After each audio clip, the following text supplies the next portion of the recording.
artists to rename their names as name plus course, and the people who are alumni of this, we request them to have their names renamed as name in front of that alumni. So it will be better for us to know if there is somebody who's from outside.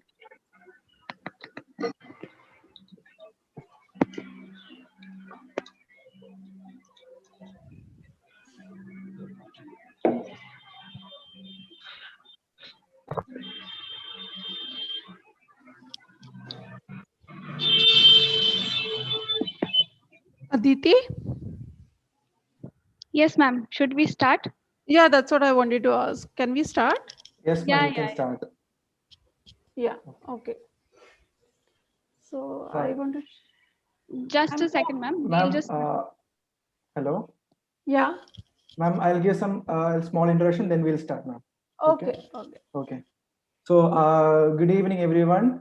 So, welcome. I'm welcoming all to this interactive session hosted by MC and Millennium Fellows of this.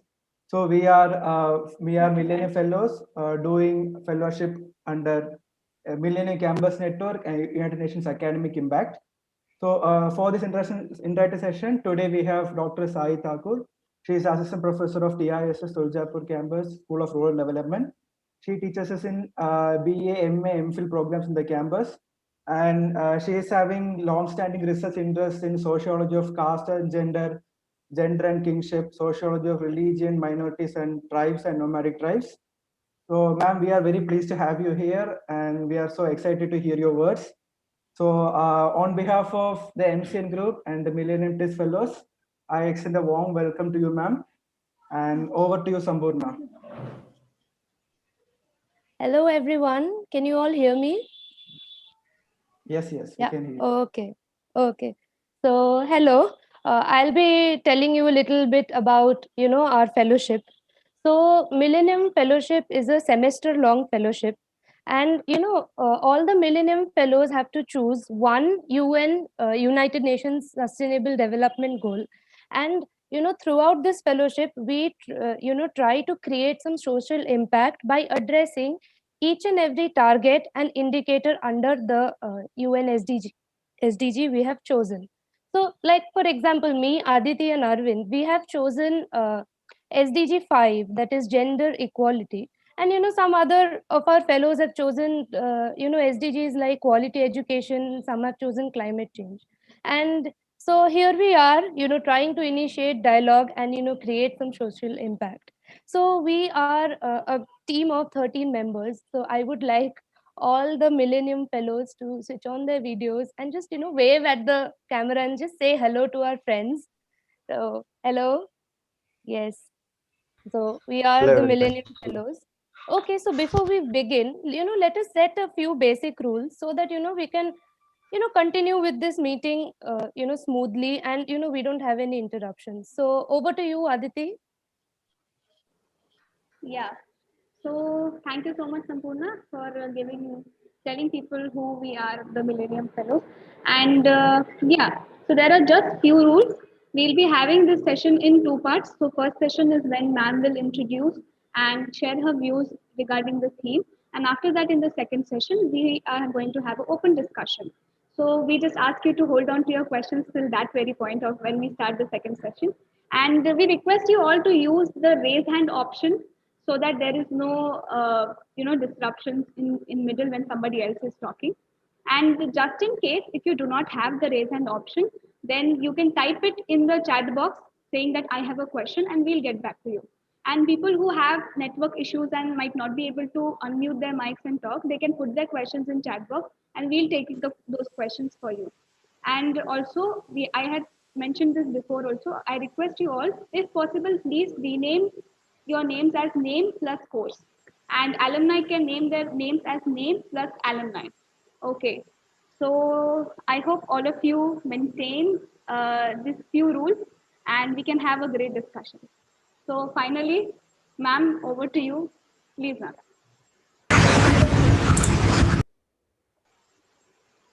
So in the first place, let me thank these Millennium Fellows, especially Sampurna, Aditi, Ma'am, ma'am, you're muted. Yeah, in the first place, let me thank the Millennium Fellows, Aditi, Sampurna, Arvind, for giving me this opportunity to interact with students in, especially from this Tuljapur campus, the new batch, which has not seen the campus, not seen how we live as a community on this campus, and so this is my chance to initiate a dialogue with many of you who may not have seen me or I've not really taken any classes for the first year students. So maybe you're seeing me for the first time. So there's a slight modification that I would suggest in what Aditi suggested. The two sessions which she has mentioned. Of course, there will be a session where there will be open discussion, but even this session which I am going to conduct, supposed to be conducted mainly by me, I would like that the students should participate, and I would like to ask questions, and that is how we will take it forward. I will depend a lot upon what your responses are. So I really want to know where am I reaching you, and what is the response, or what I'm saying, what sense does it make to you.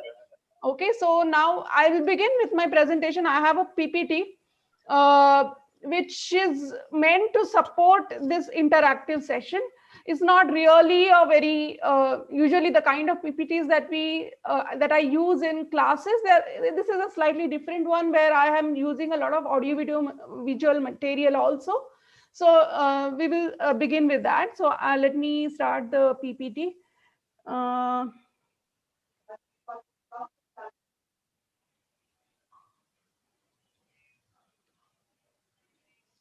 Is it visible? Yes, Yes, ma'am, ma'am. it's visible. Yeah. So as you can see, this interaction or this session was also titled as "Feminism is for Everybody." And there was a very specific purpose why I have chosen, or I suggested to Sampurna and Aditi and Arvind, this particular theme is, as you can see, feminism is for everybody. Usually, feminism is understood in a very different manner. Popularly, in the layperson's view, or even if you're not a lay, I mean, in generally, there is a particular way in which we understand feminism. Now, so I borrowed this title or this topic from a book by the same name of Bell Hooks.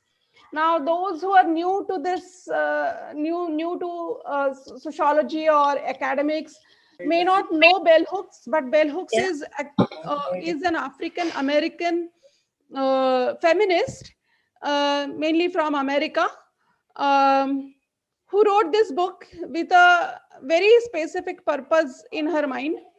And she is, you can read this book. It is available online also. If you search, you will get it. And it's a pretty well-known book. So as it suggests, I'll come to that little later, but I can imagine that you're already guessing where I'm heading towards. Now, what is my intention in giving this title to this particular session?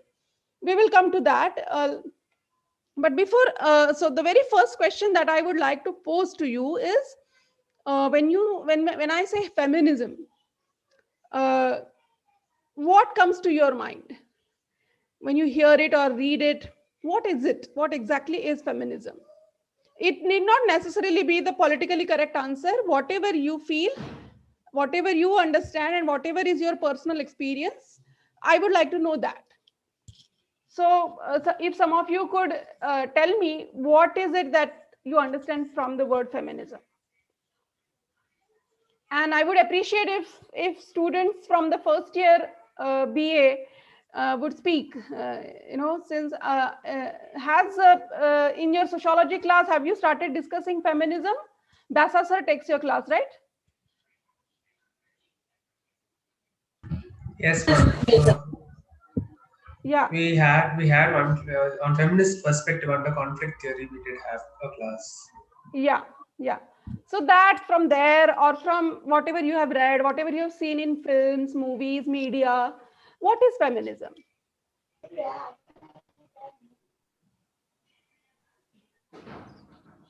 Ma'am, equal opportunities for both men and women. Equal opportunities for both men and women. Okay. Anything else? Ma'am, we have few things in the chat box also. I will just read it Okay. for you. Equality of opportunity. Equality of opportunity for all genders. Okay, gender equality. Okay. Are there any negative connotations for feminism? This is all positive, and the way we understand in sociology when we read books in sociology. So, is there a negative connotation? Maybe you don't hold it, but you have heard people saying. Yes, ma'am. In our society, whenever we say about feminism, Hmm. people attribute a negative value it. It's more like it's not a compliment when someone says that you are a Hmm. feminist. It's more like you are doing something wrong. You're not supposed to do this. Uh, What is but wrong? What wrong do feminists generally do? What are they blamed for? They actually, are most of mostly the people think that they are men haters. Okay, they are men haters. Okay, fine, very good. Apart from that, And the general connotation is also that feminist women only fight for women's rights and not equal opportunities for the other gender. They only speak out for women. okay, they speak only Ma'am, for women. ma'am, Yeah. also they think that feminists are oversensitive and react towards everything which they are not supposed to be. They are supposed to keep quiet and all. Yeah, so something they make what you can say,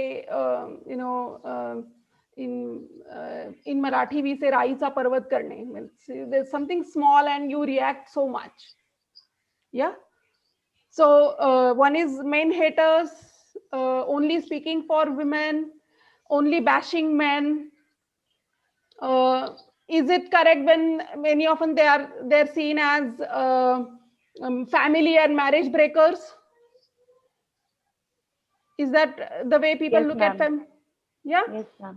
Uh, Ma'am, I believe that the very common view associated, the connotation associated with feminism is someone who stands for women. The word itself gives us that kind of idea. It comes from feminine. That is how the word is formed, feminism. So that kind of connotation is very problematic because I think we should understand that the very existence of the word came because women are in a position where feminism has become important. okay. So women have first started Al- talking about. Yeah. Tell me. and also, especially in India, it is also considered as a threat to the Indian culture, Yeah. and Threat to Indian because it, culture. yes, Yeah. So I have kind of listed down some of these. You are exactly brought about the same words or same connotations. Men are not speaking, all women are speaking. I want to hear from men also what they think, and you need not have the politically correct answer. Whatever you feel about feminism, and if you think that it is doing injustice to men, I would appreciate if you can also voice that. Okay, so we are just trying to understand what feminism, how it is understood. Yeah, so people have written usually associated with male bashing, and uh, they are feminists of convenience. So according to what is suitable for them, they pick up the fights or they pick up the issues. uh, I think we have someone trying to talk here, Harshit. yeah, yeah, yes yeah. Ma'am, usually ऐसा देखा गया है कि जैसे कि normally हम लोग रामायण को क्रिटिसाइज करते हैं, मतलब ऐसे किया जाता है नॉर्मली, जो इतने 100 टाइप्स ऑफ रामायण है, which kind of Ramayana you will follow. In the same way, feminism is also being criticized, that which kind of feminism you are going to follow. Means इतने तरह का feminism है. So I often Yeah, we are absolutely correct. Feminism also is very multi-faceted. There are very different kinds of feminism. Even all feminists are not in consensus. There are different ways in which they articulate feminism. So yes, that is very true that we have very different kinds of feminisms operating here in India as well as abroad. Now, you have come up with a number of different ways in which feminism is looked at, and I had tried to, yeah. So these are some of the words or ideas which you also told. Men haters, immoral women, the feminists believe in sexual freedom, they are immoral, they don't believe in monogamy or things like that. Family marriage, they're against it, they are breaking it, they're careerist, uncaring. All that is associated many a times with feminism. And from the title which I have given to this particular session, I think you can imagine that I want to challenge some of these ideas and most of these ideas by saying that feminism is not against men. The main accusation against feminism has always been that it is made of women who are men haters. So my argument therefore would be, and my statement therefore would be that it's not against men. Yeah. So so then my feminism is for whom? And is it against whom is it? This is my second question to you. So if I say that it is not against men, then what is it against? Patriarchal society. Clarity. Yeah. What did the last? What was the last? Ashish, I think. What did you say? Yeah, ma'am. Disparity. Disparity, gender disparity or gender inequality. Yeah. Any form of oppression. Any form of oppression. Okay. So, but it is for against patriarchy. Against patriarchy, we can also be called sexism. Yeah, ma'am. Yeah. So, and for whom is it? Ma'am, we have Aman raising hand, and also Manoj is trying to say something. Yeah. Say, Aman. Yeah. Yes, good evening, ma'am.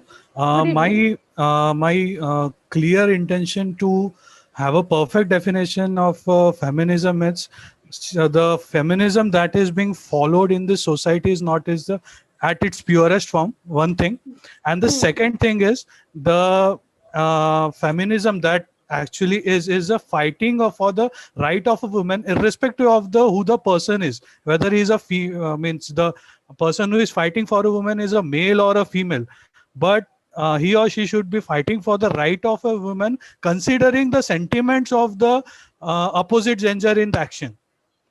That's what for me as a feminism is. That's why for whom it is for the women, but and whoever the fighter or whoever the supporter is, it's not important that it's only be a female.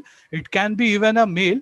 But the thing is that the today's society is what actually I feel is that it has completely changed the narrative of what is actual a feminism is. Okay. And someone else was there? Manoj, I heard that. Manoj? No, ma'am, no. Okay. Yeah, so yeah, Ashish said that it is for women, but the person who is actually fighting for those women can be a male or a female. But what would you say if I say that it is also for men? Is it also for men? I'm saying that it is not just for women, it is also for men. Yes, ma'am, it's true. And it is definitely for men too, because at some point we will find that this patriarchy, the notion of patriarchy, it basically affects the entire society, irrespective of what gender a person comes from. So, like for example, if a man is trained and brought up from a very early childhood, saying that, okay, you are a male gender, so these are the stereotypical work that are to be assigned to you. Like, you are not supposed to cry, for example.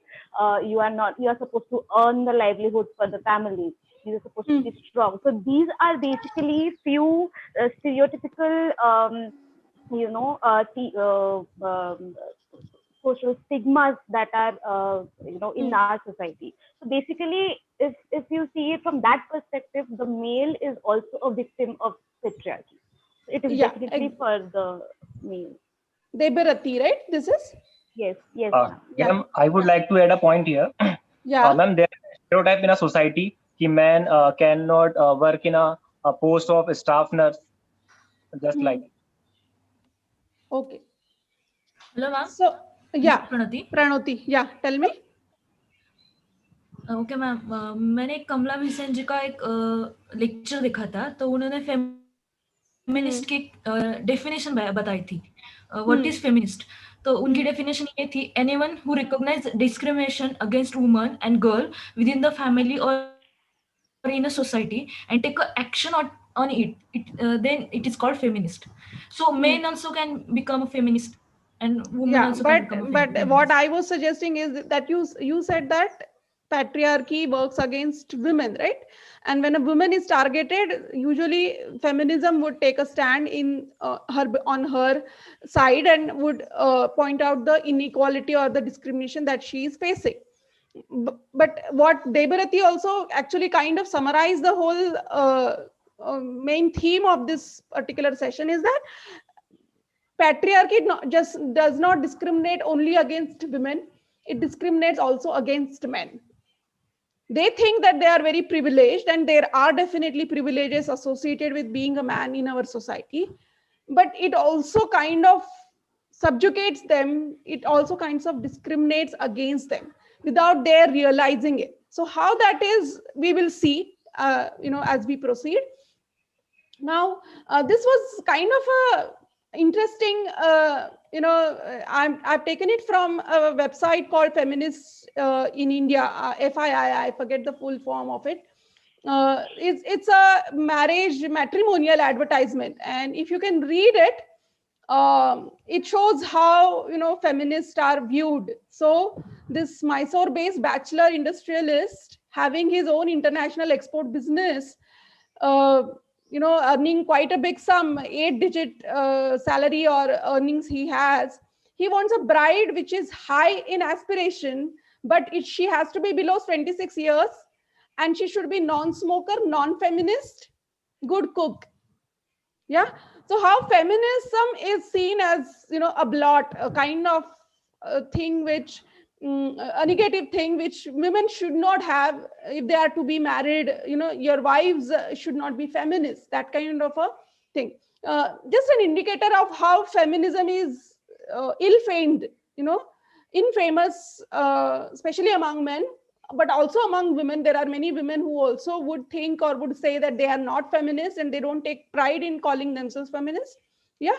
So generally the whole idea that feminists are man haters, family breakers. Yeah. So as you all pointed out, you have already answered my third question, that is, what is feminism after all? Is basically a movement against sexism, patriarchy, or misogyny. Yeah. So what is sexism or patriarchy?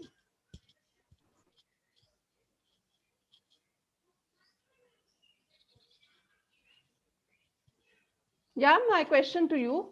What is sexism? So sexism is basically when you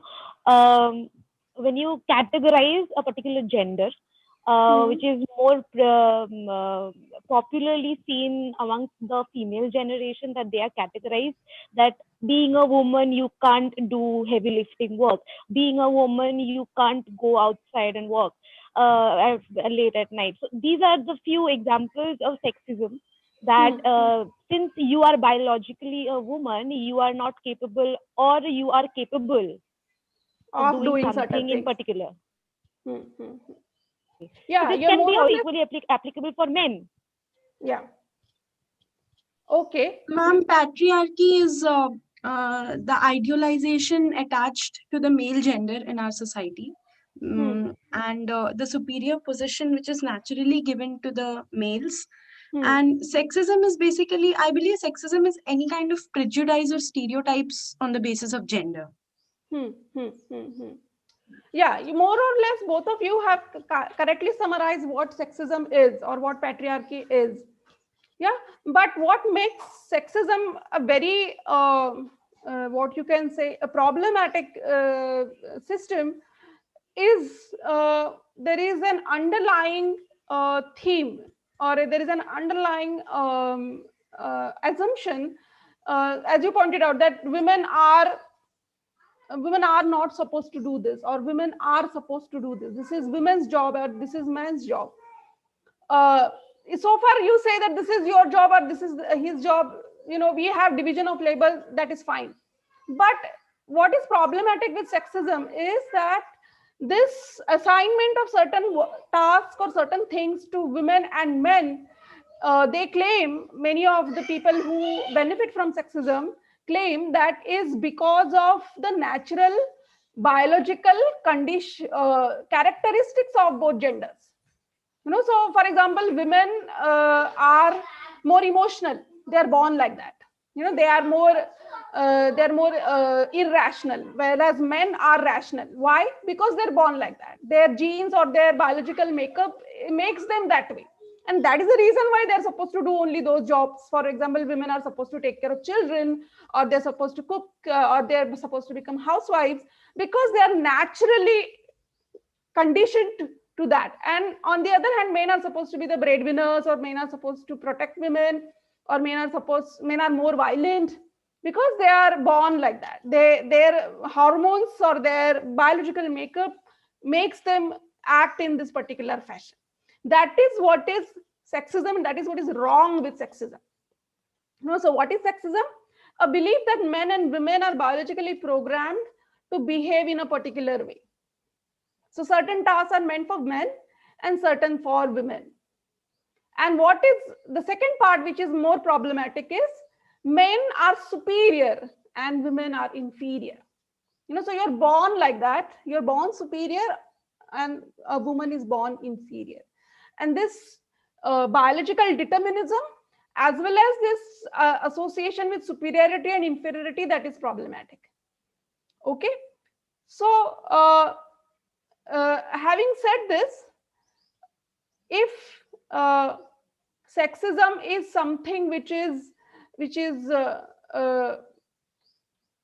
belief in the biological superiority of men, having made this statement, I would like to play a series of small advertisements.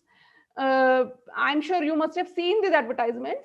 What I'm trying to do, or what I'm asking you to do, is we will play this for a small while, maybe 2-3 minutes, and I would like you to identify what is sexist about, whether these advertisements are sexist at all, are they showing sexism, and if yes, then what is the sexism? What is the sexist message that these advertisements are giving? Okay, so I'll play that video. Just hold on for a minute.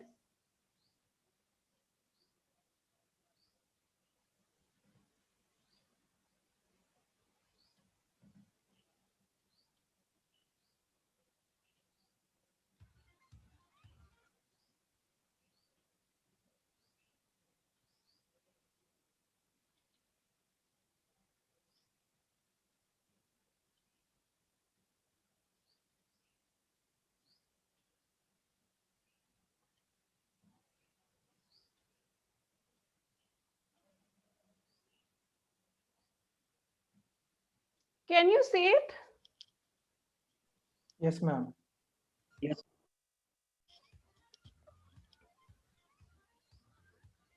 Today we are presenting 9 best dancing for blue music CDs. Hope you will like 9.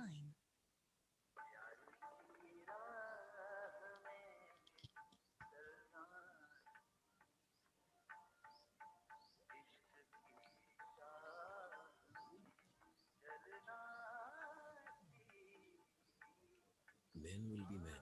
Ma'am, can you increase the volume? Because it's, yeah. What? Can you increase the volume? Because Okay. yeah. Okay. Wait a minute. Okay.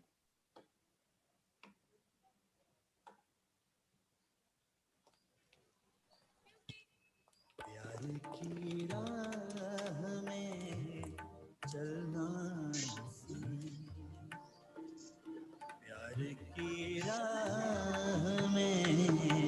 Men Will Be Men, Seagram's Imperial Blue Super Hits Music CDs. 7.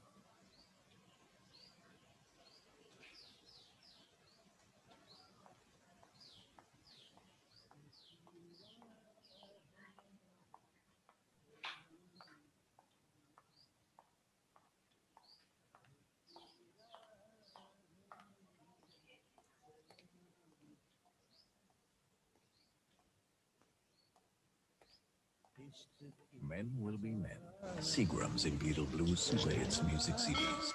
6. प्यार की राह में चलना सी, इश्क की चाह में जलना सी. Men Will Be Men, Seagram's Imperial Blue Super Hits Music CDs. 5.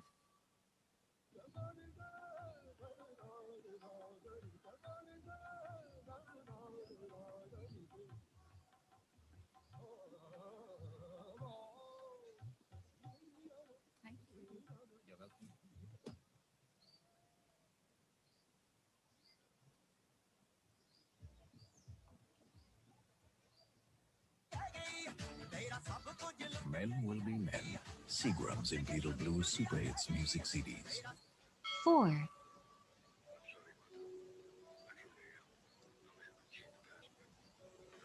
प्यार की राह में चलना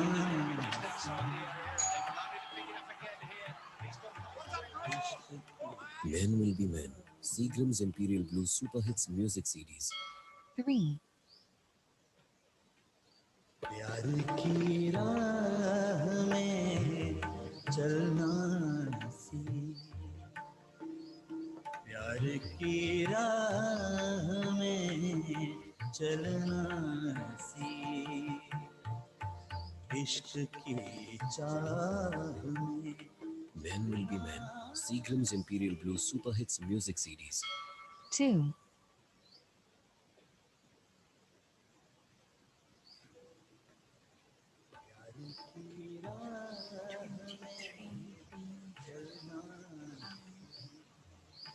Do you mind? Yeah, sure. Thanks.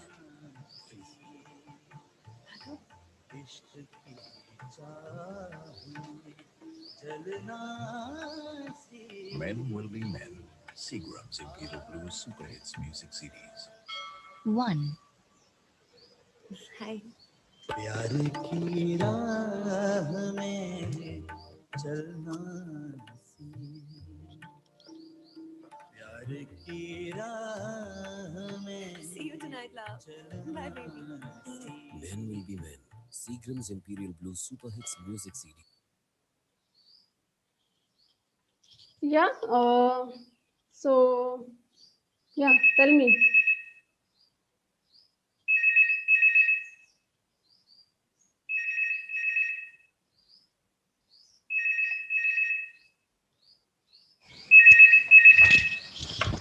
Hello Gunjan एक मिनिट. गुंजन नाही ते नाही आहेत, त्या कुठेतरी गेल्या आहेत बहुतेक. मी ना माझा क्लास चालू आहे ऍक्च्युली. हा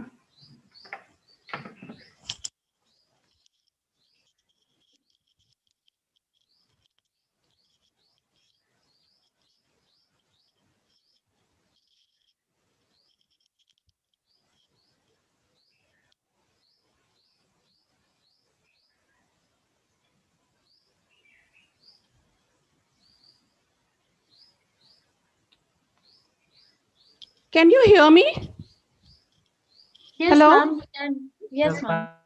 Yeah, so these you have conducted this poll, is it? Yes, ma'am. So what is the result?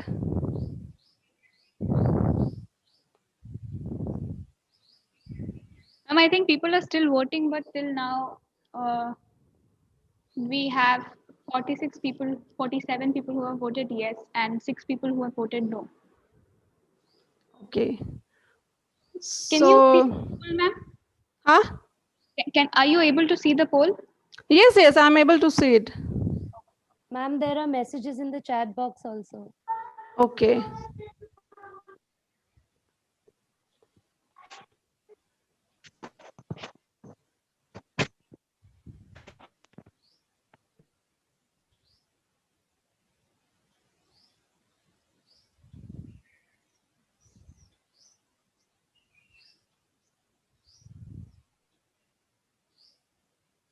Okay, so there are chats that the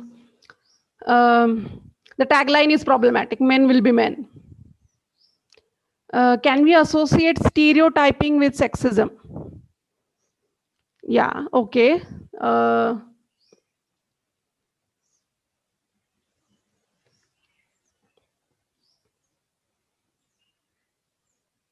Yeah, so what I would, in the meantime, would like to ask is mainly to those who thought that this was not sexist. We will come to whether why people thought that these are sexist, but I would like to know from those of you who have voted that no, they are not sexist. So can people who have voted in that fashion, can they speak? I would really like to listen to what they have to say. Why it's wrong to call these ads sexist?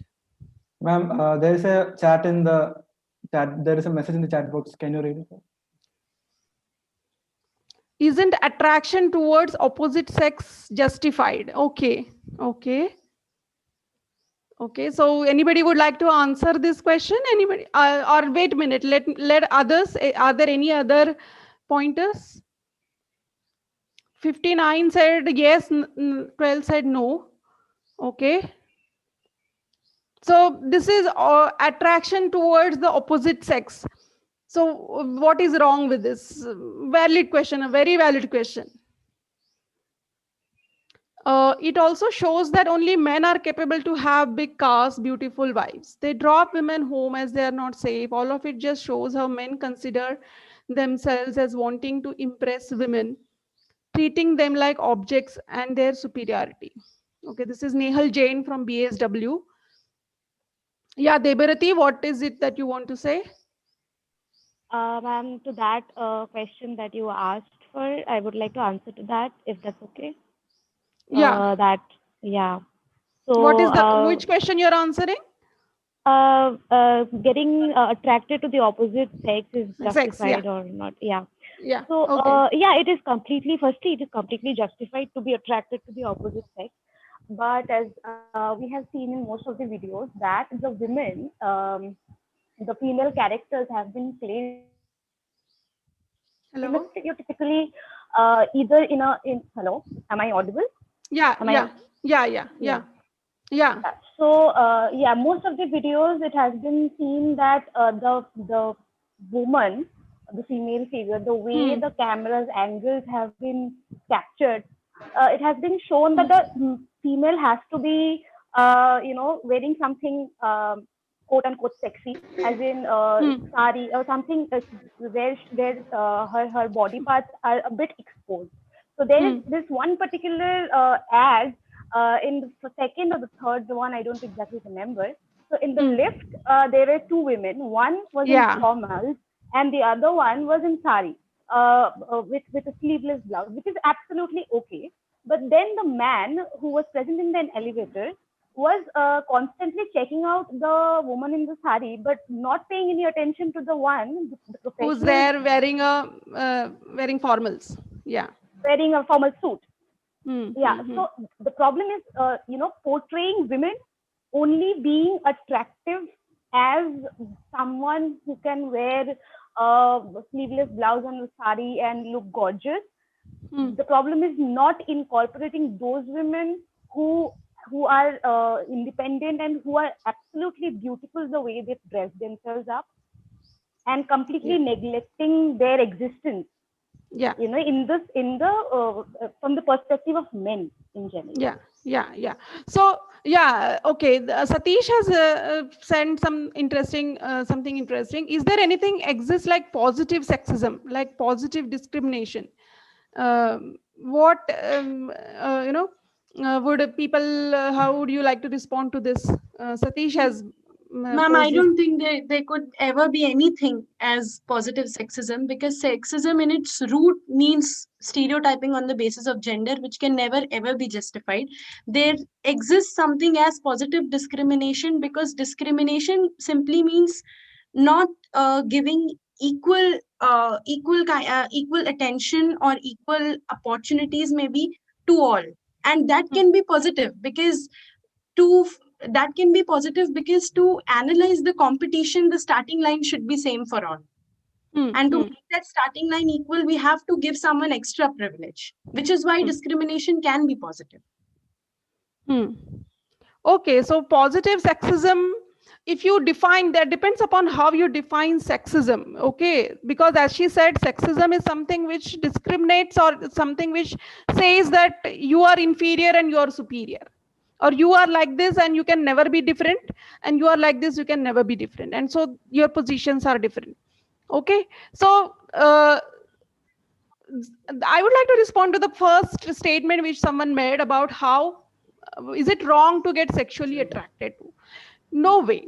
There is nothing wrong in being sexually attracted to anyone. Men can be attracted to women and women can be attracted to men. But can I ask you whether in these similar situations, the ads which you just saw, if in place of men, can you imagine women, and can you imagine men in place of where the women are, where the men are tracking where the woman is coming from, where she's going, trying to impress her, trying to the lift, he presses all the buttons so that she stays in the lift for a longer time. So attraction is fine. Yeah, Aman and Shreya, they have raised their hands. Yeah, Aman, yes. Yes, ma'am. Just you have mentioned that if in place of that lady, if a particular one of opposite gender was there, I do think so that the same thing would be happen in that case as well, because the ad that has been shown, even though it's their priority to show the one specific gender to be attractive one, or to be a Hello. most get attracted one. So the partially, hello, am I audible? Yeah, now you're audible. Okay, yeah. Okay. The ad that has been showed is for me, it's a partial one, because it is not showing the second side of the coin. What if happen if that gender has been reversed down? Yeah, I see. Listen, if hypothetically we can say that women will also do the same thing, but in practicality, in real life, for example, men loitering on the street corners or on the streets, can you see women doing that? No, ma'am, I'm talking about the ad specific thing. No, but you answer this question, no? Whether the way men loiter on the street and they may ogle at women, they may pass comments, they may what is generally called eve teasing. Have you seen any women doing that? No, ma'am. Isn't it? My answer is just ad specific. The poll that has been given is of the ad specific. That's why I have commented on that. So ads also, what I would say is that you will not find women doing this. Not now, you Yeah, I may say agree. that we have seen certain women do this, but I'm talking about proportions. Some women may pass certain comments or maybe kind of what you call Adam tease, they may do it, but what is the proportion? And it's not wrong because men are doing it. Let me tell you, because we are so conditioned in such a way that this is how we think men naturally look at women, but this is not natural. Looking at women like that, trying to impress her, so it's basically, as someone said, that attraction is fine but objectification is wrong. So here the sexism is very subtle, and for men especially and for boys especially, I think you will have to make extra efforts to understand what is objectifying there. It's very subtle. On the face of it, it may look a very normal thing to do, but the woman is being treated as a thing. So a woman dressed in formals is not attractive, but if she's wearing a sari, if she's wearing a sleeveless blouse, and she is looking what you can say sexually attractive, sexualized, then men will behave in this fashion. is what is seen as a normal thing, but it is not normal.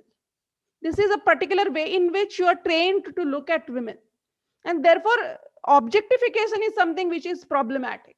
Attraction is not. Yeah, women may also be attracted, men may also be attracted, but treating women as objects is problematic. And we will come to the next part of it. Next advertisements.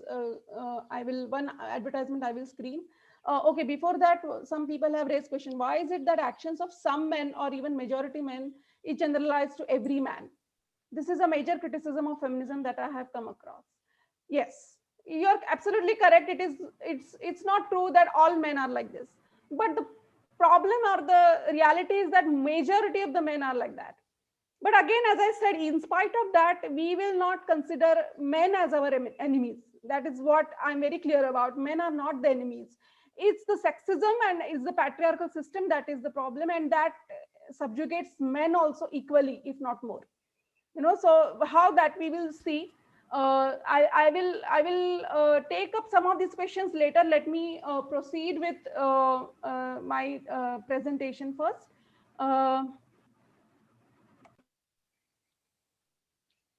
Okay, so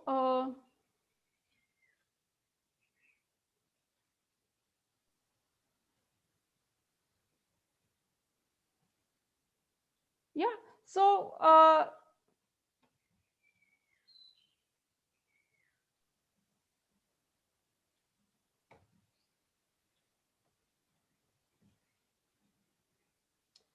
so objectifying. What is so bad about it?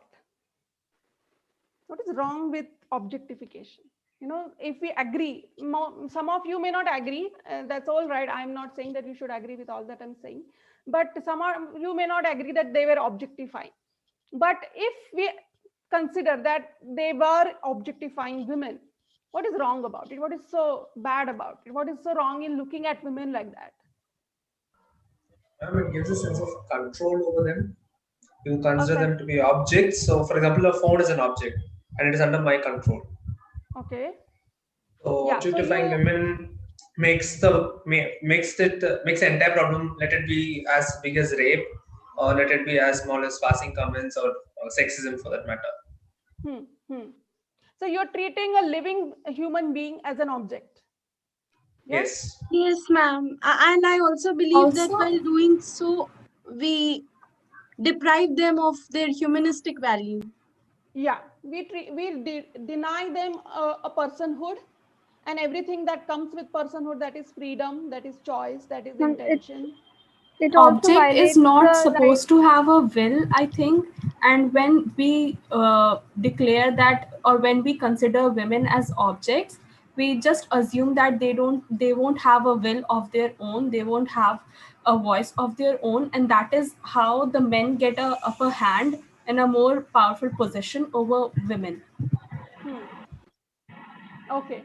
Yeah.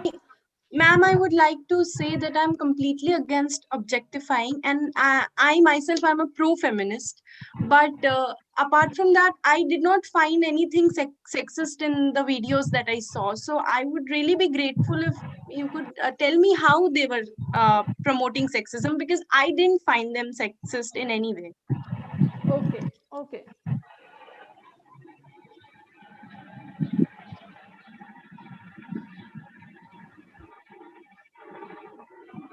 Yeah. So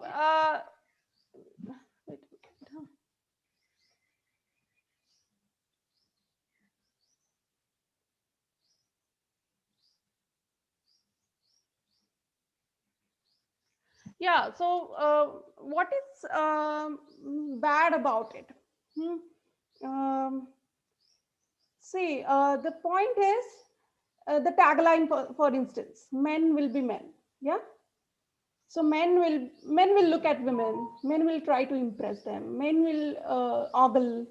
Men will no. It doesn't matter who that woman is, whether they're married or unmarried. Doesn't matter. Their only purpose is to look at women and enjoy them.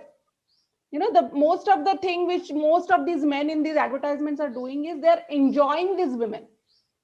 Why does he need to press all the buttons on the lift board so that she stays in that lift for a longer period of time? What does that do? He's not touching her, he's not sexually harassing her or anything, but he wants her to be there for a longer period of time, not the other woman who is wearing fortals. So they are enjoying these women. When they hear the TikTok of the shoes, they think that this is some woman dressed in a very sexy outfit, wearing heels is coming, and so it will be a treat for their eyes. So this whole idea of treat for the eye is to be seen as objectification. So why are beautiful women to be looked at? Equally beautiful women dressed in non-sexy dresses are not to be looked at. Beautiful, not beautiful women, especially, and the kind of standards that we have for beauty in our society is that they are supposed to be fair and they're supposed to be slim and all that. Why? Because they are to be enjoyed by the male gaze. That is where the objectification comes. Yeah, Praharshita, you raised your hand. Yes, ma'am. Just what you were saying about the male gaze. I think the whole ad structure of this company, at least these series of ads that you showed us, it's formulated for men, probably by men also, and women only exist in so far as to, be these objects of admiration or perhaps not even that lust, right? And they're only looked at through the male gaze. They don't exist as their own beings, as has been talked about. So I think that's where the objectification or the sexism comes in. And I think there's even another angle to this where, like so many people have mentioned, the whole men will be men aspect, where they're, just saying that it's natural for them. So I think it's a bad opinion of men and women both in these ads. Okay. Like it's degrading both of them. Just the impact will be, for men and women. Yeah, and Devarati also has mentioned a very important point. By putting it men will be men, we are also stereotyping the men, not just stereotyping the women, that they are to be beautiful, to be attractive, and to be looked at, no matter if they're wives of some other male. But men will always behave like this is something which, kind of generalizes for all men, when we know that not all men are like that. Yeah. So it's both ways stereotyping. But the only thing is, perhaps here the men are privileged in some sense because they are able to look at women, not the other way around. Yeah. So, yeah, Shivi, yeah. Yeah, ma'am, it also signifies that one of those ads showed that the man was standing in front of a huge car, and then when a woman passes and passes by, then he changes back to his own car. So now it also signifies that how men are also burdened to have all the materialistic things to attract women. So it also gives a very another prerogative to the fact of sexism, that only not women are the victim of this, but also men who have to go in the Very mode of rightly earning pointed money. out. Yeah, very rightly pointed out, Shivi, and we will come to that point towards the end.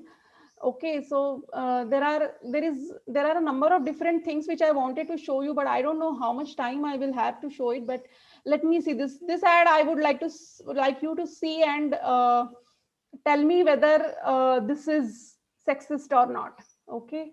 Um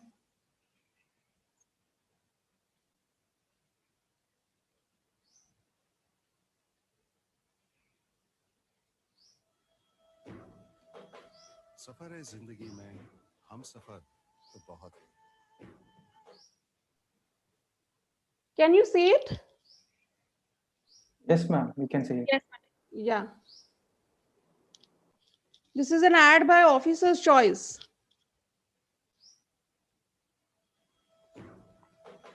सफर है जिंदगी में हम सफर तो बहुत है फिर भी हर मुसाफिर अकेला है कभी कभी कोई ऐसा भी मिलता है सहमे कोई चेहरा तो इनसे खिलता है ऑफिसर्स चॉइस ब्लू सलूट तो बनता है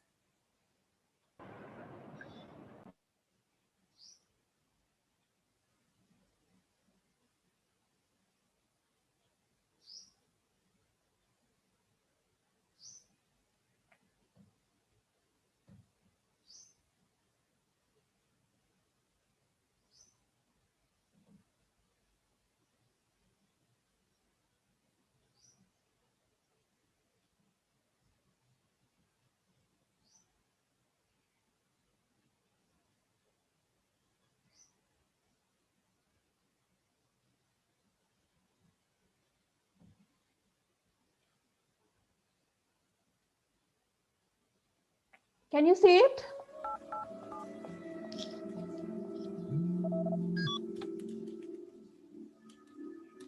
Wait a minute.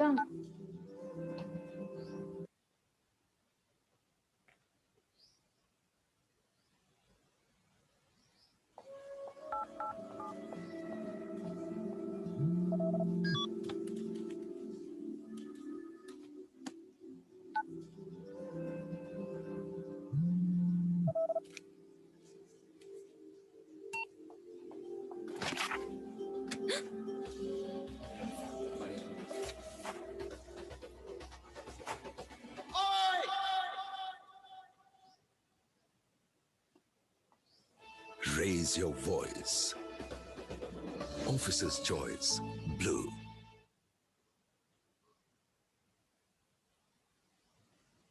Yeah.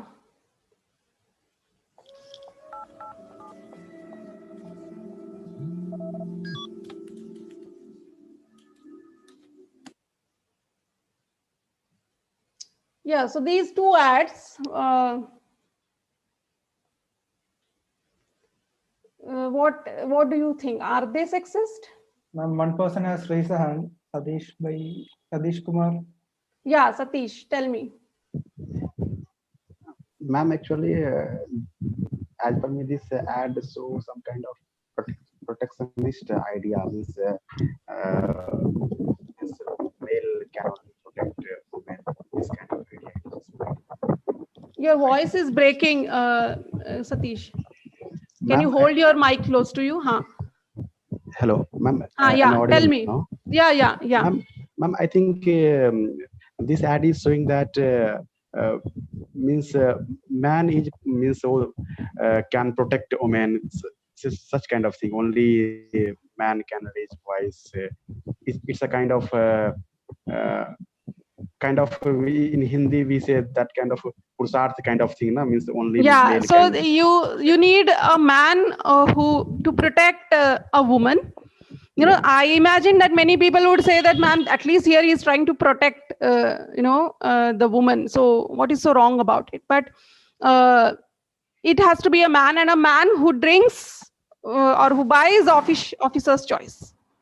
You know, alcohol, which is perhaps one of the most leading factors for domestic violence in this country, not just in this country, across the world, is seen as making this man more capable to protect women. You know, so they have to be manly. This is manly to protect women. Yeah. So there is no objectifying or objectification here. But there is a discrimination, or there is a stereotyping. You know, so in a sense they are sexist. These ads are also sexist, very much sexist, where they portray women as someone has said that damsel in distress kind of a theme that underlies these ads. Okay, so there is a third last advertisement I will show you, and I would like again to ask you a question whether this is sexist or not. Ma'am. Yeah, Praharshita, yeah, tell me.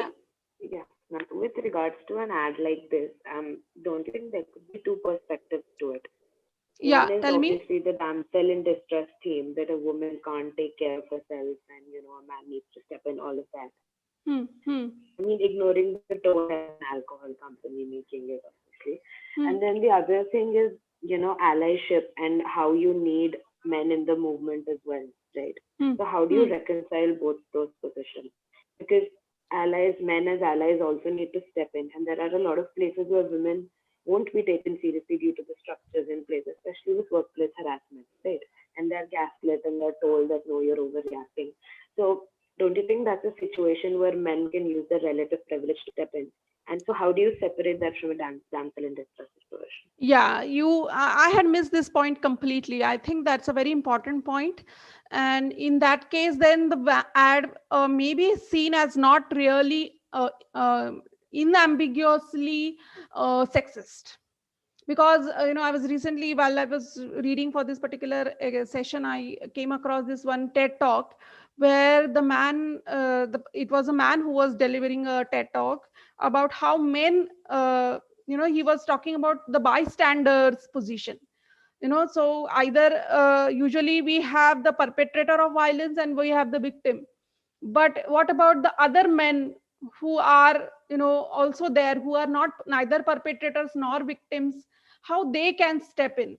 And in that sense, yes, you are very correct that this shows how uh, it's not easy to relegate this or categorize this ad as completely sexist or completely uh, uh, uh, anti-sexism, or completely egalitarian, showing an egalitarian view of the whole issue of sexual harassment, molestation, or rape.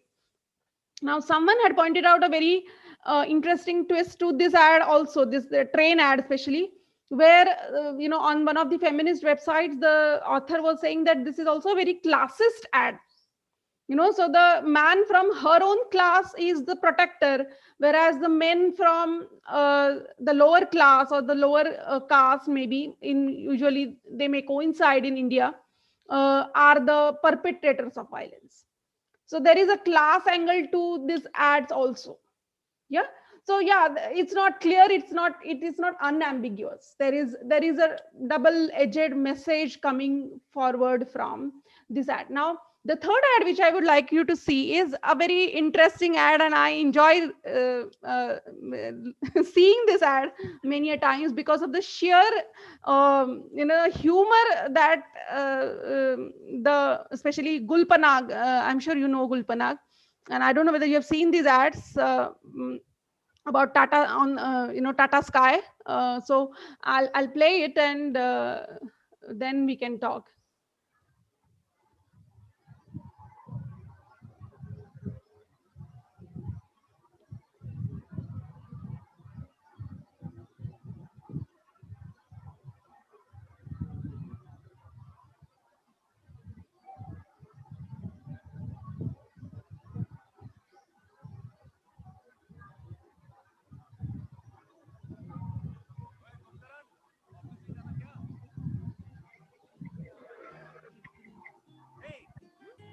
Breakfast. Scrambled eggs, toast, slightly burnt, and carrot juice. Correct. क्या tiffin? अच्छा fridge भी check कर लिया है और लौटते हुए सामान लेता हूँ.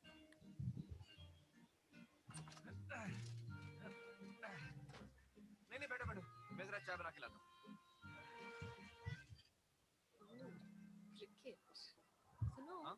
तुमने ये सब इसलिए किया ताकि मैं अपना सीरियल छोड़ के तुम्हें मैच देखने दूं. मैच? आज मैच है? वैसे तुम्हें ये सब करने की जरूरत नहीं थी. नया टाटा स्काई प्लस है ना. प्लस मतलब ये, जब तुम मैच देखोगे मेरा सीरियल रिकॉर्ड होता रहेगा, और अगर मैच के बीच में कोई काम आ जाए तुम लाइव मैच को पॉज भी कर सकते हो. और फिर वो वहीं से वापस चलेगा. अच्छा देखो, जाओ जाके चाय बना के लो. देखो पॉज करके मत मारो. टाटा स्काई प्लस, इसको लगा डाला तो लाइफ और भी जिंगा लाला. Yeah. What do you think of this ad? It was funny, man. It was filled with humor. Yeah. So. It was sexist in two ways, ma'am. How? One from the angle that in the end, especially if we saw, he told go make the tea. So there again the gender division, that girls should be at home and do the kitchen work, men will go out, that part. And the other part is where where it shows that man will want to watch a sports thing, whereas women will only want to watch serials. Okay. So these two are there, which I noticed. Anybody who thinks that it is not sexist?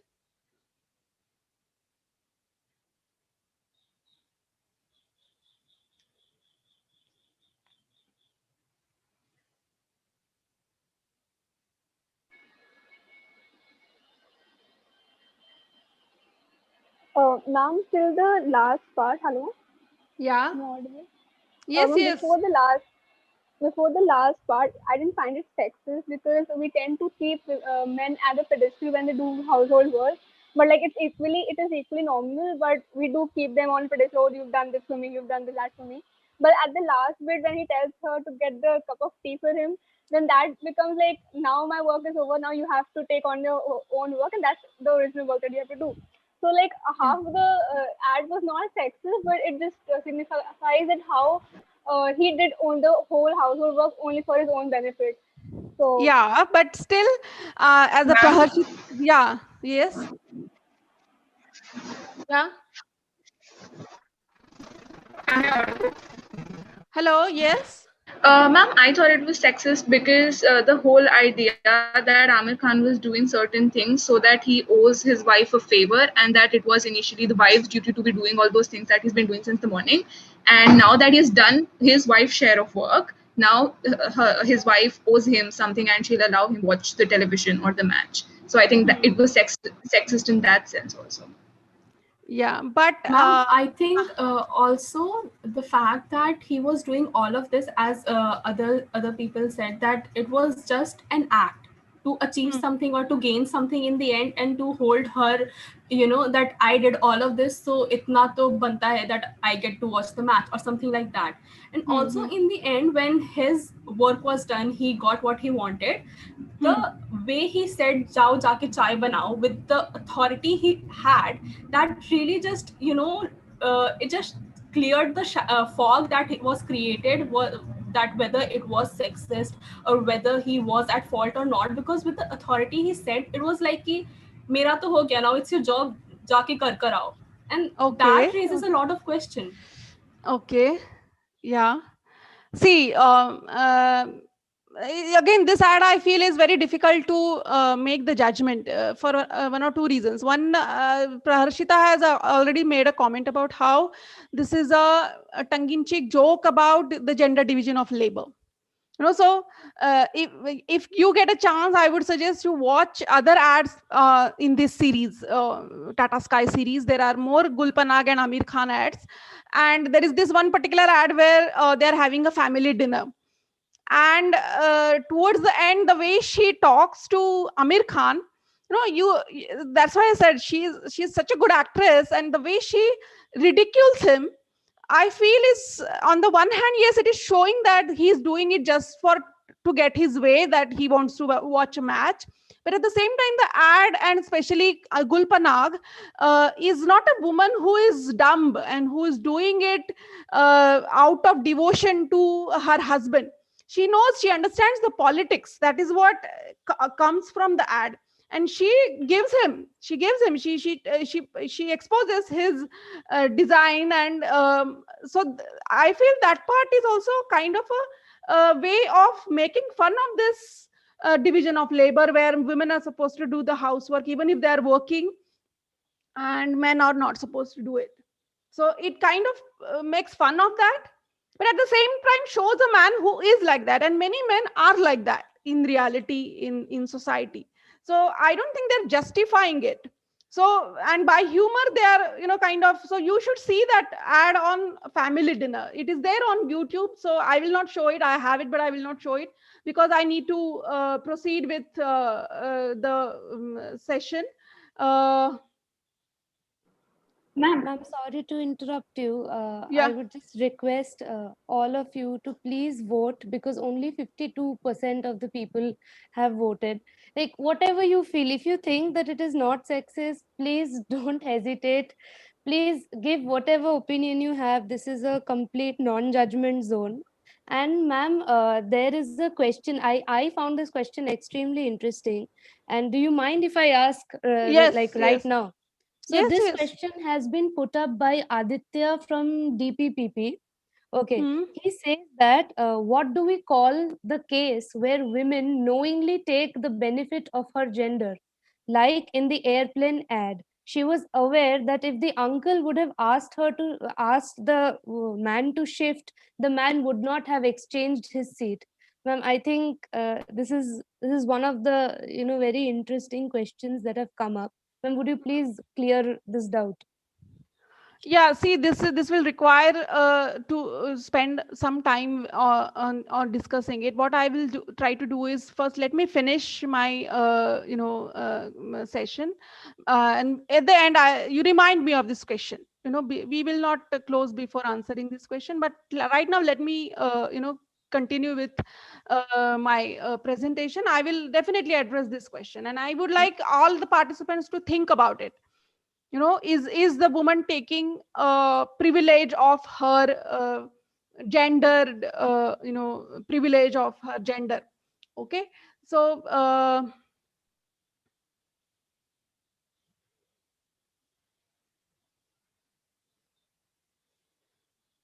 yeah, so we saw how it's not easy all the time to decide whether something is sexist or not, and life is like that, really, in general. It's not easy. There are always gray areas where it is not decisively either sexist or not sexist. So we have to live with this reality, and then we have to make our judgments about what is sexist and not what is not sexist, and uh, deal with it accordingly.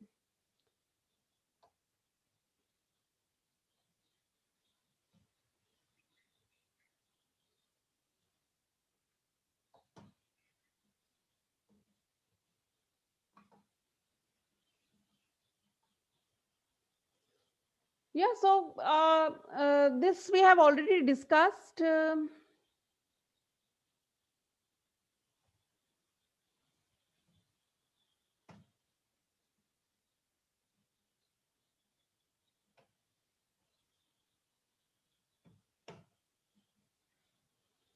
Now, so before we proceed to the main argument, there is this one sub theme which I wanted to point out to you.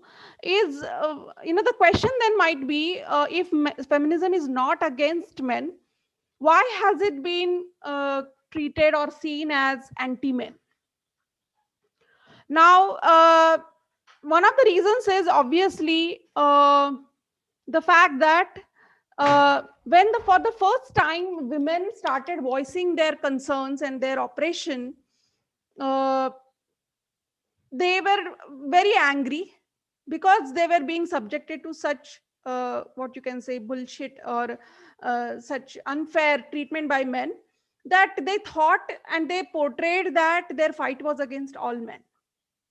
And media was very particularly crucial in this whole thing, where they picked up these feminist narratives which treated men as the enemies of women. Now, black feminists, for example, bell hooks is an example, would categorically say that many women were there in the feminist movement who felt that patriarchy was harmful for men also. They stripped men of certain rights by trapping them into sexist masculine identities. And there were many men who supported feminist movement. And therefore, feminists were clear, many of them, that not all men are oppressors, and there are some women who also benefit from this patriarchy. How do you think women benefit from patriarchy? And do you agree with it? So these feminists who considered men as their comrades never received attention from media. No, so that is the reason why even today, for that matter, feminism is often associated with being anti-men, and in certain cases they look anti-men also because they have to deal with men and their violence which they perpetrate on women. But one needs to be really clearly point out that it's the patriarchal system that is the main problem, and not necessarily men themselves as individuals. Yeah, but do you think women also benefit from patriarchy? No, ma'am, I don't think. The rich women, I mean, the higher class women, they don't have to go out to work. Their male partners will do all the, the earning part and all. They just have to look after the household. They don't have to work in the house because they'll have servants to do their work. They just have they can enjoy themselves without going to work and all. In Yeah. that sense, some people may benefit from it. Okay, now what Bell Hooks says is, in America especially, feminists fought for equal pay. And earlier the pay was not equal, but once the pay became equal, women also who were entering careers and doing jobs benefited from it. And these women especially were particularly insensitive to the issues of maybe women of different races, women of lower classes. And in the case of India, you will see that many women in our country benefit from their upper caste identities also. So it's not just that men are always the beneficiaries. The women may also have benefits, albeit they are less than men and they're not as glaring as men's benefits or privileges. But even upper caste and upper class women benefit from patriarchal arrangements, because it is the upper caste woman who is in a way exploiting the lower caste man as well as woman. Okay. So these are some of the myths that we carry with us about feminism, and which we have to expose, we have to question. Now, I want to link the whole issue of sexism with what we generally call or understand as the most what do you say, deplorable or uh, supposed to be completely eradicated kind of consequence, that is violence. 2 महीने बाद तो ऐसे campus खुलने वाला है, चिंता ना कर. Anil?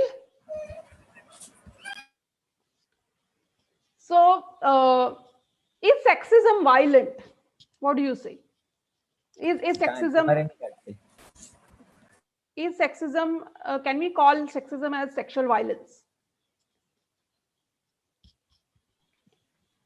Hello, ma'am. Yeah, Debarati, yeah. So, sexism doesn't necessarily always have to be violent in nature. It can be very subtly done, and it can be done in such a manner that it seems normal to a lot of women out there, or men even, because even they are prey to these kind of sexism. So no, it doesn't necessarily have to be violent every single time. Okay. It can be done through humor also. Okay. So violence, therefore, I would say that sexism is violent. But how? How do I say this? Now, firstly, I would like to state that violence is not necessarily always physical in nature. It can be in the form of a thought. Yeah, so violence is at the level of thought as well as at the level of action. So physical violence is the extreme manifestation of violence, but it first starts in the mind. When you hate someone, or when you objectify someone, when you think that this is an object for my enjoyment, I need to enjoy it, I need to consume it through my gaze, through my eyes, and through my senses, that is also violence. So objectification itself, I would say, is a very, very clearly subtle kind of violence that happens in the mind of the men, and which is experienced by women. So when people, as I said, men loiter on the street, or they stand on the corners of the street and they ogle women, they look at women. Why do women find it problematic? What are they doing? They're just looking at women, right? So what is so problematic? But this way of looking in a way in which you would look at an object, an inanimate object, is violent. And that violence is not physical, but it is happening at the level of your mind. Yeah, because it dehumanizes women, it strips them of their humanness. They are treated as objects of consumption, something which you enjoy looking at. Yeah. So having made this statement, sexism is violent, and therefore violence. So what we saw in Hathras, for example, is a very extreme case of sexual violence. But it began somewhere in the caste supremacist mind of these men, who raped and brutalized this woman who finally died. Yeah. So therefore, objectification itself also needs to be questioned. As some of you said that you did not understand, especially I think, I forget her name, one of your, I think juniors, first year students said that, BA first year students said that she didn't find it sexist. So it is very subtle. This objectification is often very subtle, and it is very difficult to pin down as violence. But we need to be, both men and women need to be sensitive to the fact that this thought of objectification is also equally violent, because it may later on lead to, or in some rare cases, it may lead to physical violence. Yeah, Shivi, you raised your hand. Yes, ma'am. Ma'am, in the first set of advertisements, ma'am, we obviously we criticized it, but I am sure that everybody would have heard this tagline said by women, "Dekho magar pyar se," quote unquote. So, ma'am, like that was exactly what was happening in the advertisement. Like once someone pointed out in the chat box also that some women might enjoy it because that's their choice, and if there's no violence, mental, physical violence happening in the ad, some people might enjoy it. But at the same time, the woman is saying that "Dekho magar pyar se," that it is not problematic. But if actually it is happening through men, then it becomes problematic.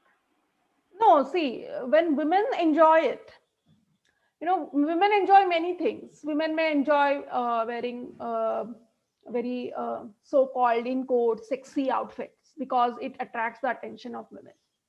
But just because a woman enjoys it doesn't make it right.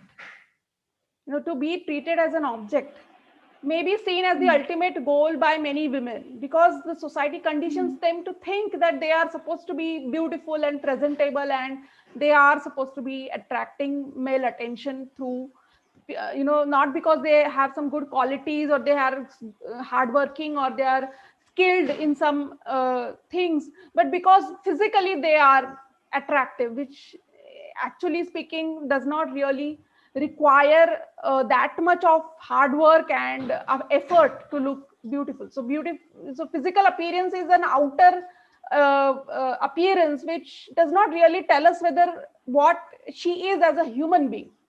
So if women enjoy that, that is also problematic, according to me. Yeah. So, but you think about this, as I said, you don't need to buy everything that I'm saying. Now I will come to the, this whole part of how is patriarchy bad for men. Men are generally stereotyped into being aggressive and prone to violence. And when you have a mind which is violent, you very easily can be cruel and harmful to other people. And when that happens, you will, I usually connect this with Buddhism, where Buddha says that the violent thought, in a way, disturbs your mind.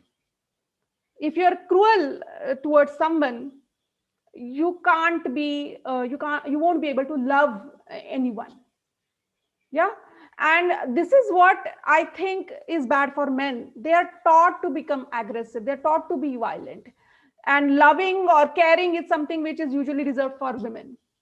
Whereas I feel that men and women both are equally capable of loving other human beings. Usually, so mothers are supposed to be very soft and pampering the children, whereas the fathers are supposed to be the strict ringmasters who keep everyone in discipline.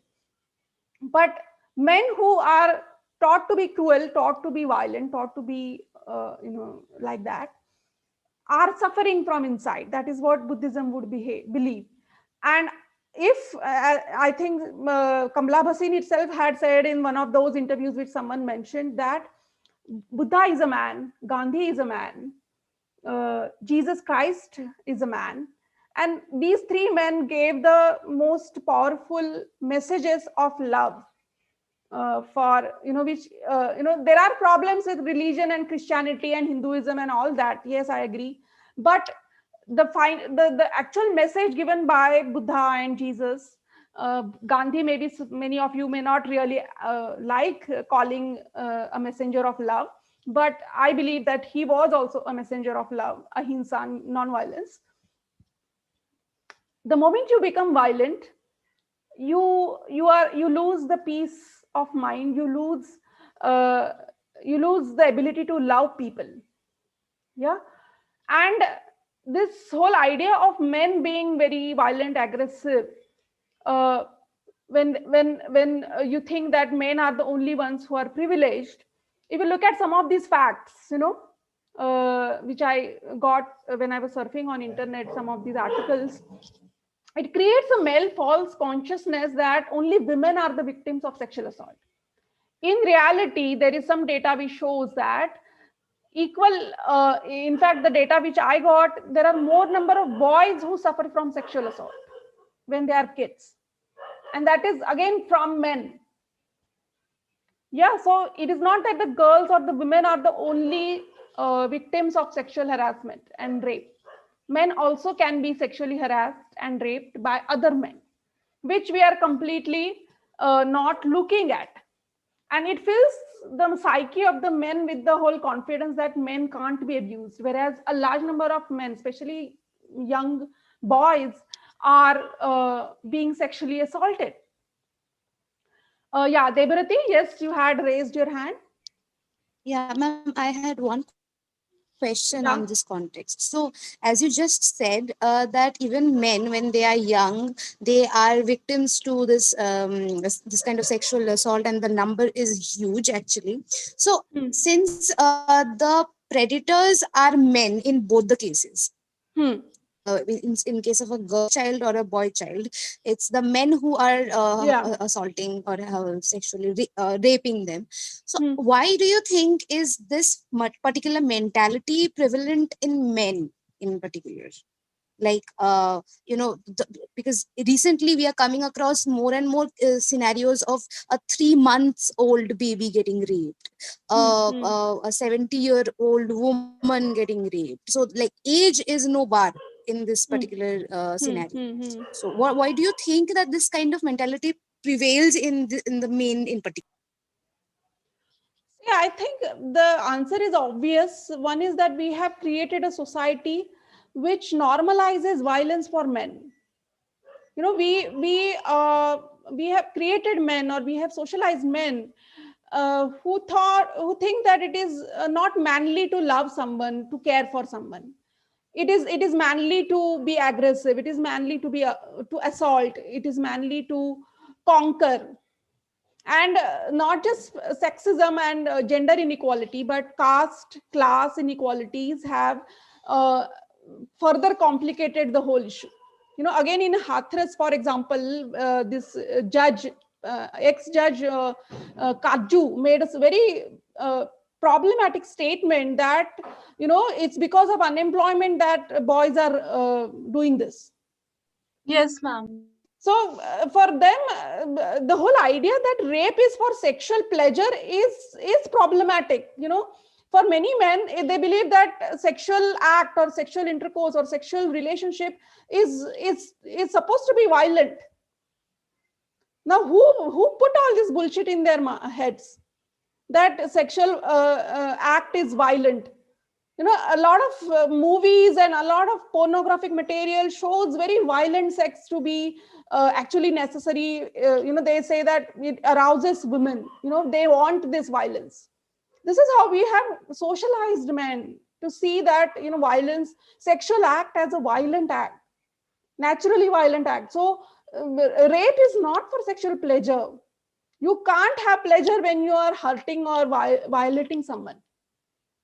This is something we need to understand. And this we have, many men think that they are supposed to be violent in order to perform the sexual act with their wives. That is the reason why men do this. They think that this is the natural way. This is the natural manly way of having a sexual encounter. Yeah. So this toxic masculinity that, boys don't cry, or they are not emotional, they should not be emotional, prevents these boys from seeking help when they are in need. They resort to alcohol, for example, when they are in trouble, when they are stressed, they go to alcohol and then they get drunk and then they beat their women. They think that this is the way to burst or give outlet to their frustration. It is believed that men have voracious sexual appetites and women are naturally passive. Yeah, so confusing sexual act with violence is something which our society is doing more and more, and especially with this American, especially in America, you will see this very, very glaringly, you know. So, and therefore, because of this, men suffer from mental issues or mental health issues more than women, but they never go to psychiatrists or they don't seek help because they're supposed to be manly and they're supposed to be tough. The sex, for example, suicide rates are higher for men. And this is because the patriarchy is putting a lot of pressure on men. Yeah. So, and how do men benefit from gender equality? And this is very interesting, which I found when I was doing some research for this particular session. Iceland, one of the countries which is known for gender equality, their men have higher life expectancy in the whole of Europe. And in Norway, for example, which is supposed to be a Scandinavian country which has better gender parity, and where men and women have more gender equal relations, they are less likely to get divorced, they are less likely to be depressed, and they, because they don't die as a result of violence, they're less likely to die as a result of violence. Excuse me, ma'am. So, yeah. Vibhuti has raised her hand. Yeah, Vibhuti. Yeah, tell me, Vibhuti. Yeah, ma'am. Hello. Yeah. So there is one very fundamental question that always lingers in my head. Like, I don't want to be judged after I ask this question because Yes, fine. Don't worry about that. Yeah. Yeah, so when we talk about violence and sexism or objectification or domestic violence and all, so we say कि हाँ भाई patriarchy was there since so long, and like at one time matriarchy dominated, but then we suddenly everything got had some economic value to it, so men got all the power and all. So I wanted to ask कि how can we say that these characteristics are only attached to patriarchal society? Like, what is what gives us a guarantee that matriarchal society would have been more non-violent or dominant or would ensure equality? See, there is one thing is that there is no agreement about the fact that whether there was any matriarchy in the sense of a patriarchy.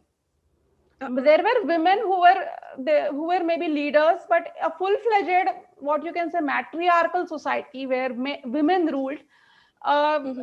People make a difference between that patriarchal matriarchy, the kind of patriarchy that we have, and similar kind of matriarchy never existed in the history. At least there is no proof of it. And again, yes, let me complete. And the second answer or the second point is that no, we are not for matriarchy. We don't say that a matriarchy should replace patriarchy. We want equality. We don't want either women as rulers or dominators or oppressors. We don't want men as oppressors. We don't want anybody as oppressors. So the answer is not a matriarchy. Answer is equality. No, actually, my question came from a background that, like, I was learning how the feminism evolved and what made men start dominating the world. So yeah, I was going through this theory that men would go hunting and women would like gather things, and then suddenly economic values got attached to men, and then they got more economic power. So hence, the world became a more patriarchal society because of economics and all stuff. So, yeah, but I agree to your point. Economics is yes. See, even hunting and gathering, there are many historians who say that women also went for hunting and gathering. Yeah. It's not that, this, so this is the, again, the patriarchal setup that we mindset that we have. We see, for example, I'm sure you must have seen this whole representation of the sperm and the ovum, the seed, or what do you call it, ovum only, Yeah. is seen from a very patriarchal and male point of view, as to how the sperm is the one who attacks or not Approaches. attacks. Yeah, Yeah.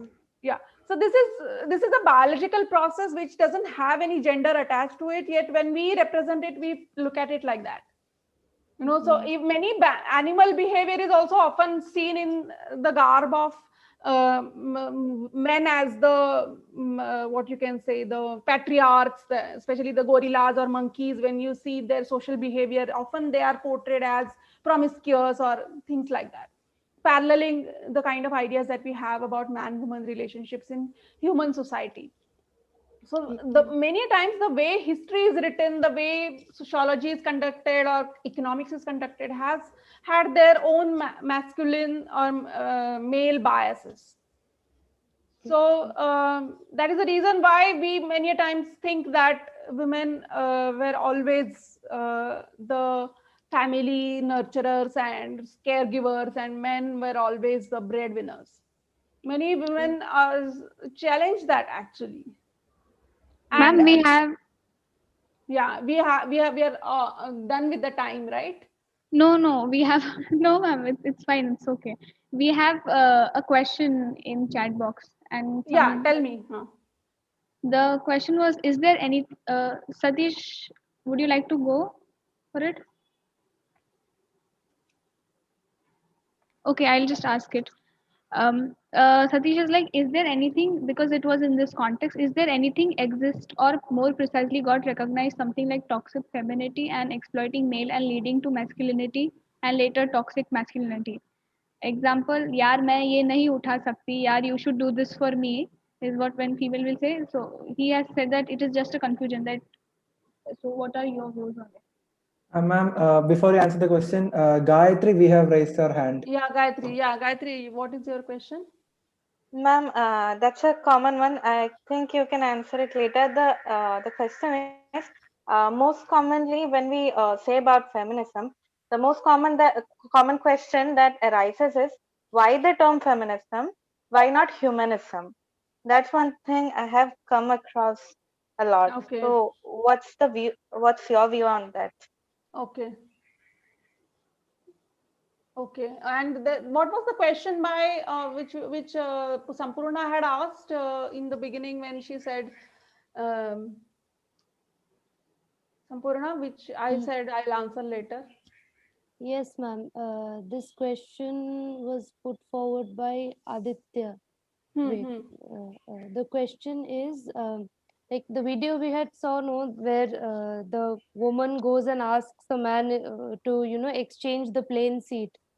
So, using her gender. yeah. What do we call the case when women knowingly take the benefit of her gender? Okay. Okay. Anybody who would like to respond to these questions? There are 3 questions. The first question about which Satish has said, "मैं नहीं उठा सकती," where you is similar to what Aditya is asking. So, anybody would like to respond to those questions? Ma'am, a few months back, I attended a session on attempting or trying to be more gender neutral or trying to be more gender sensitive. I learned a few things from there, which I was not normally practicing before. They was said that normally in our schools also, if there is like some desk to be lifted or something like that, teachers usually name a boy and they call him and say, "Can you please lift?" And what is problematic in this kind of view is they should always ask that whoever wants or whoever feels like to lift may come. If if in general only boys are raising their hands and they are willing to do that, it's okay. But by already naming a boy and calling them, this deprives the girls the equal opportunity to show that they can do it too. So Okay. Okay. Yeah. Fine. One more question I'll- arises, that women taking advantage of their gender. Hmm. So, ma'am, I Ma'am, feel that it's really unfortunate, but I don't. But I also believe that when men take advantage of so many things, what's wrong if women take it too? Okay. Hmm. ma'am, maybe the girls are brought up in that way, in the sense, all the lifting job, that heavy jobs and all, those are assigned to boys and men, and the Hmm. Hmm. softer jobs, they're assigned to women and girls. So Hmm. Hmm. girls itself have that stereotyping in their mind. Yeah, they also think that they are not capable of doing it, or they are not supposed to do it. Yeah. Ma'am, And in if they do another, it, it will make them less feminine or something like that. They have Hmm. that idea. Hmm. Hmm. Hmm. Okay. Yeah. There were three uh, more hands raised. yes, ma'am. Ma'am. Ma'am, Yeah. Ma'am, I also want to add that even if we are talking about feminism, we can also add that it doesn't have to be like we have to acknowledge the fact that male and females are physiologically and physically different people. So Hmm. if we are talking about lifting up a desk, I was in an all-girls school and we used to do it all by ourselves. So it is not that only men are supposed to do that. It is just that by choice, if men are willing to do that job because they are physiologically stronger and there are different kind of bodies as well. So I just feel that it is the opportunity that we are talking about here, and if we are talking about the physical activities, so it is not wrong that if men are physically stronger, they could just go ahead and help lending a hand. Okay. Yes. There were others. What? Yeah, ma'am. So you had asked about this particular aeroplane ad where the Hmm. girl comes and asks the guy if he Hmm. can shift to the next seat, Hmm. and Hmm. then asks the old man right behind her to. Yeah, so basically, in this particular context, I would like to say that she's taking the advantage of the Hmm. situation, knowing the popular notions of how a guy would react to Hmm. a girl. I mean, so she basically assumes that okay, so I am a girl and this guy seems like he might be interested in me, so let me just use this opportunity to help this man Hmm. who Hmm. Hmm. basically needs this help. So Hmm. that cannot be, according to me, that cannot be categorically called as taking advantage. Yeah, the instances of taking advantage would be when a girl defames a man or a boy uh, for harassing her or passing lewd comments on her, while there is no such solid proof of that. Because since in the context of Me Too movement, which has been very recent, Hmm. there have been cases of boys locker room as well. So and the trend that usually follows in the social media primarily, uh, Hmm. uh, you know people, they sympathize with the girl.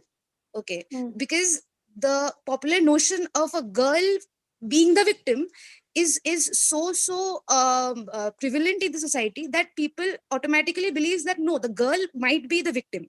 Okay, the the guy has to have a certain set of proof in order to say that no, he is not the culprit. So that See. is where I think a girl gets the upper hand at the same time. But isn't it in this particular, this exact context where comments or the taglines like "men will be men" are very harmful for the men themselves? I mean, when you are saying that it is assumed that it is the guy who would be at fault, then it is also because there are ads and there is this common conception which is expressed through movies where men are shown in that light, and it is in a way indicated that all men are like that, where in See. reality that's not the case. That's where See. men will be men becomes very harmful for everyone. Yeah, see, I'm not saying that there are, there might be cases where women use this gender card to target someone. Okay, so that is the reason why Nivedita Menon and some other feminists, Indian feminists, actually criticized Me Too movement, for making claims without, without a proper procedure. This was basically, so Partha Chatterjee, for example, had, someone had raised an issue against him, and he was saying that, give me the proof. On what basis do you say that I did this? Or, so there are instances where, people may argue that the gender card is used, but in our society, the larger and the more prominent trend is to blame the victim. Whether we like it or not. For example, in this Hathras case, it's such a glaring case where people are saying that the rape did not happen. In fact, people are saying that they were having an affair, and why was she in the Bajreka field at that point of time? And they are unemployed, so they are bound to rape, or they're bound to seek sexual pleasure through these means. So the instances where women use this gender card are, relatively speaking, very less as compared to instances where they're really violated, and there also they are not believed.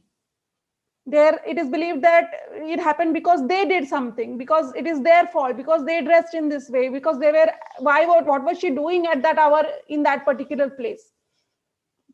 So victim blaming is more prominent. Now the questions about मैं उठा नहीं सकती सामान, or many people talk also about the reservation for women, especially in the trains and the buses. Many men don't like that there are seats reserved, and they think that she's using her gender to get undue privilege.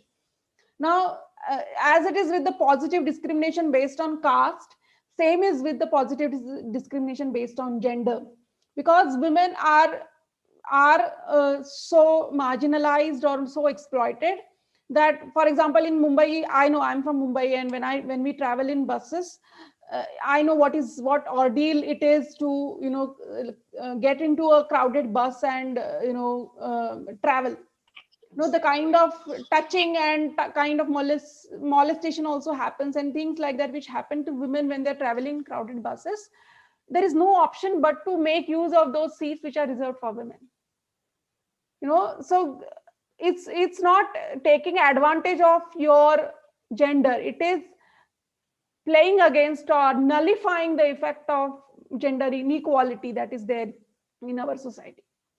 So and as for women saying that मैं उठा नहीं सकती, I feel that we have conditioned women like that. We have conditioned men to think that they are powerful, and we have conditioned women to think that they are not powerful. And in the first place, just let me complete. In the first place, in the appearance, it may seem that she is taking advantage and she is benefiting.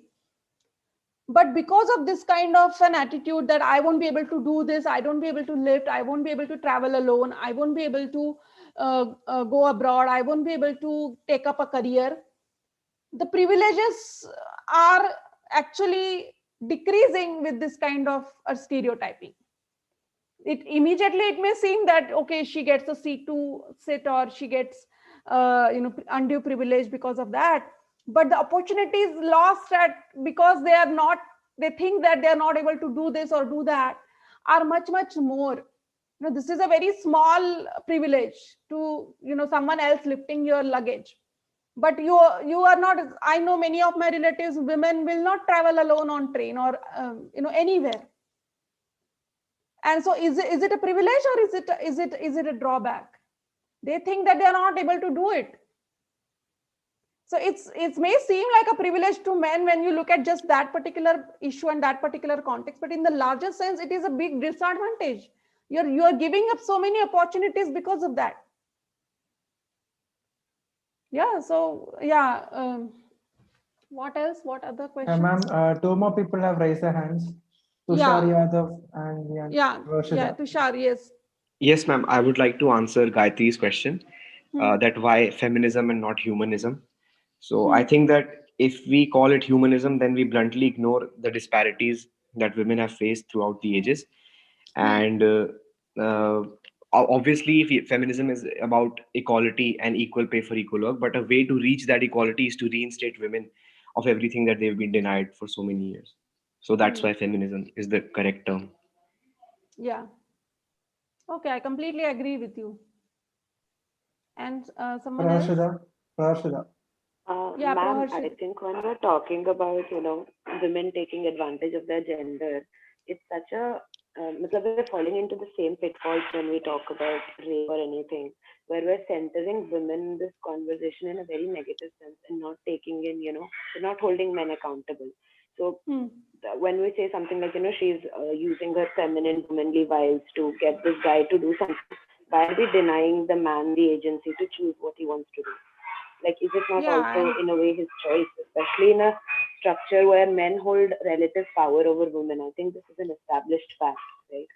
And yeah, sure, there are situations where that's not always true, but it's, I mean, it's not as if, she has this magic wand and she waves it and the guy just, I mean, are we not, again, typecasting him into that same animalistic box that we want to get men away from by saying that, And in women fact, are using their to be frank, that advertisement where the girl is asking the seat, the aeroplane seat, I thought it the other way around. I thought that she is helping her old grandfather. So it's not gender that she's using. It's she's young and she's more able and she's able to negotiate the situations, and that is why she's talking to that man, and not because she's Yes, a woman. ma'am. And that's what I felt after seeing that ad.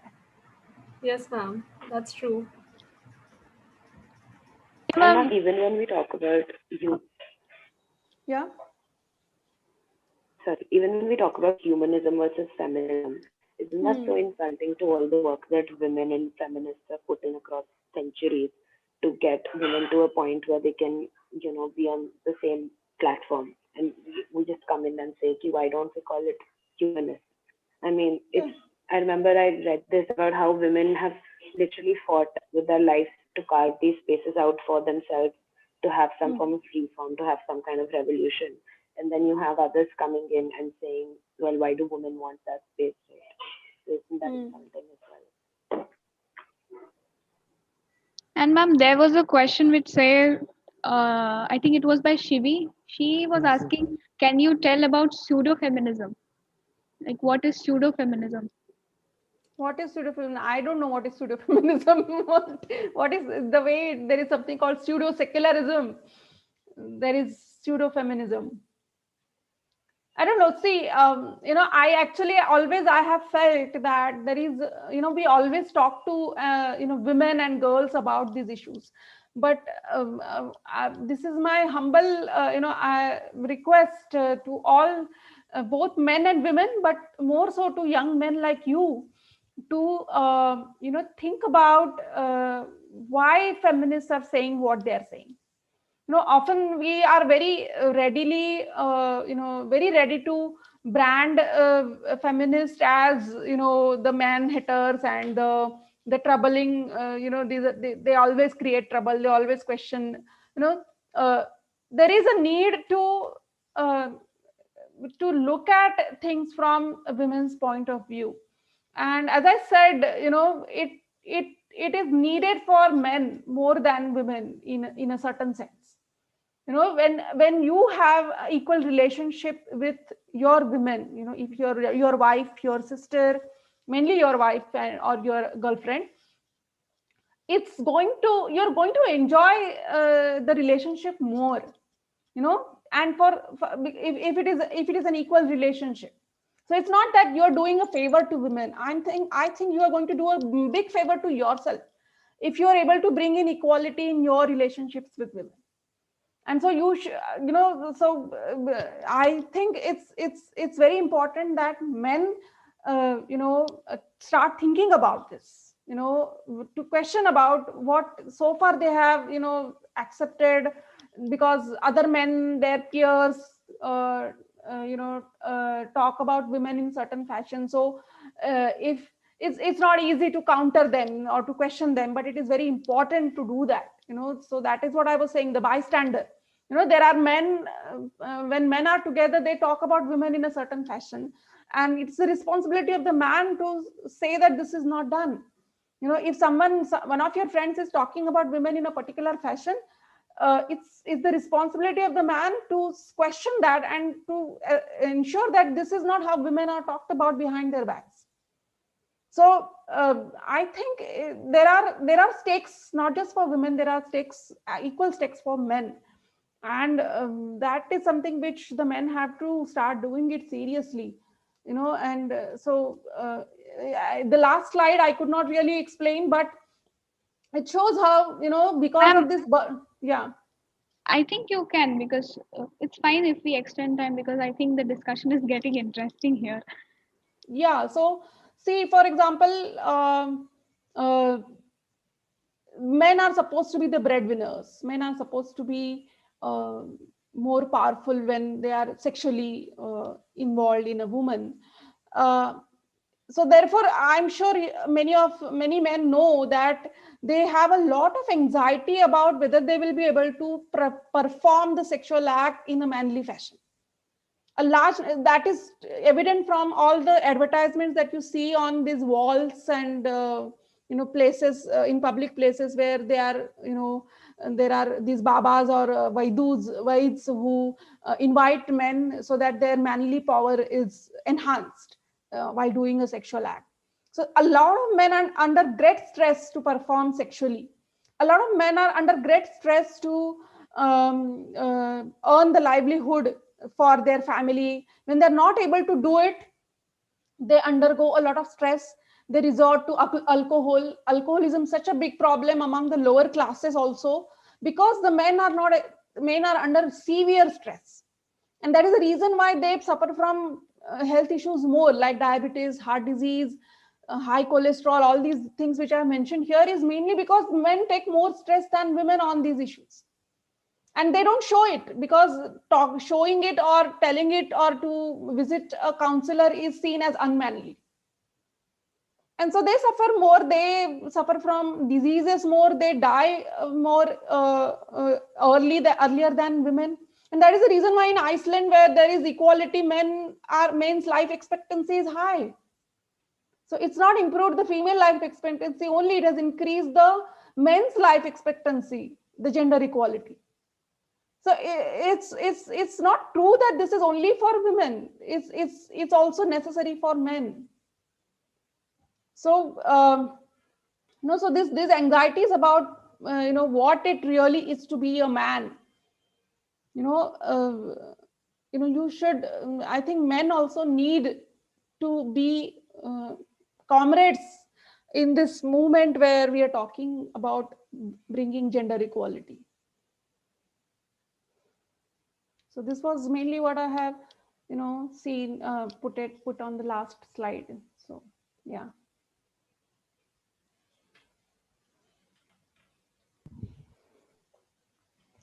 So if people have more questions, or otherwise we can. There was a question by Shubham, I guess.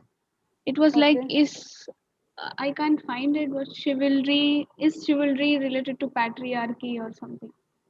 Yeah, chivalry. Yes, chivalry is related to patriarchy. Is chivalry a patriarchal idea? Was his question. Okay, just a moment. Yeah. Yes, chivalry is patriarchal because, in Marathi we call it Stri Dakshinya, where these etiquettes, especially in the Victorian age in, England, opening the door for women, giving the seat first to women, all these I think is chivalry and very patriarchal, because it's same like the kind of, for example, when I go to my in-laws place in Orissa, I come from a family where women and men both are supposed to do the work equally. But when I go to my in-laws place in Odisha, nobody will allow me to lift, carry the luggage, or nobody will allow me to travel alone. Now, people may think that things are made easier for me because of that. But I don't think so. I think, my ability to move around on my own is seriously hampered by this kind of, this kind of practices. And I think about, the etiquettes that, the gentleman-like behavior in the Victorian thing is equally, treating women as incapable of taking care of themselves. And I think it is patriarchal, yes. So I don't, there are so many comments, oh my God, I haven't seen them. Yeah. Yeah, the same thing I am saying. Feminism exists. Some females are think I can't travel lonely. So I think that it is a drawback because others can travel lonely, means they are scared to travel. Yeah, women are taught not to travel alone. They are not supposed to, I give this example, when women travel alone and they do things on their own, many a times, men also think that these women by traveling alone are inviting male attention, say, so this particular story I often tell in class that, when before I was not married at that time, I was doing my PhD, and once I was traveling in Mumbai and I was very hungry. So mind you, before, generally, in at least at that point of time, many of my female friends would never go all on their own to a hotel. So, but I was too hungry, and I thought I want to eat something. So I went. And so I sat there and I ordered a sandwich. I ate it and I came out, and I didn't notice that there were two men sitting on the next table just next to me. I just knew that someone is sitting, but I didn't notice them very clearly. When I finished my eating and I came out of the hotel, this one of those men came behind me, and he called me and he said, would you like to be a friend? I said, what the hell? Where do you get this idea that, I want to be your friend? That I am available just because I am alone and I'm sitting in a place where there are generally women with men, or only men, or men with men. So these kind of practices, norms are very much there in our, society, that women are not supposed to be alone at certain places at certain times, and that may invite. So that is the reason I said women are, blamed. Why was she there in at that hour in the night? It's people don't ask questions to the person who violated her or who perpetrated the violence. The problem is with the men, not with the women. But women are blamed. So there are certain privileges associated with being a man, and what you call privileges of gender, I think are not exactly the privileges, but they are the drawbacks of being women, because they deny a lot of opportunities to women because they are not able to, or they think that they can't travel alone. Ma'am, one person has raised their hand. Yeah. Ma'am, I have a question. Uh, Yes. Hello. Yeah, Yeah, tell me. ma'am. So I had posted this. Yeah, I had posted this question. So if a woman enjoys the male attention due to her own personal preferences, that is completely okay, because that's again her choice, which is also Yes. something that is preached by feminism. However, the other women who do not like such a thing might catcall her and even scandalize those men who are being sexist in their view. Right. So, what is your opinion on this particular context? See, the whole issue is, you need to problematize the whole concept of choice. What is choice? How free are you to make a choice? We think that, by wearing what we want to wear, I think Basa sir's class, there was this discussion with the third year students, BA third year students. He was telling me that we think that we are making this choice, but is it really our choice? Many a times the media tells us what is, our choice. Whether wearing Levi's is about a choice, or is it something which is taught to us by the media, by the advertisement industry, that wearing this jeans, wearing this brand, eating this, drinking that is more manly, womanly, is more classic, more elite, more so is there really a choice? That is my first question. Secondly, uh, women wanting attention. See, everyone likes attention. Of course, I'm sure there is no one who dislikes being liked by other people. We like when people appreciate us, but what is it that you like to be what are those qualities of you which you think should be appreciated? Appearance, for example, looking, the way you dress and the way you carry yourself and the way you look, your skin color, your features. I feel these characteristics are not very important. That is my opinion, because they don't need anything from my side as a person. This is something with which I am born, or I'm able to buy good clothes because I have a lot of money. What is my achievement in that? If I'm appreciated for being intelligent, if I'm appreciated for being hardworking, if I'm appreciated for being very sharp, I don't mind that. But being appreciated for looking good, for wearing certain clothes, for being fair, I don't think that is a positive thing, because it reduces me to, again, my physical appearance and not me as a person. So and this is how women are taught. Women are taught to look beautiful. They are taught to look sexually attractive. Their intelligence or their capacity to work, their all these qualities are not seen as womanly qualities. Womanly qualities are to look good and to be submissive, or to be obedient, uh, which I don't think are important qualities. So in that sense, I feel, just even if women think that they want to attract attention of men to their because of their physical appearance, I think they are conditioned to think like that, and it is not empowering. It is very, very disempowering, that to reduce yourself to your physical features. That's what I feel. Right. Thank you, ma'am. Yeah.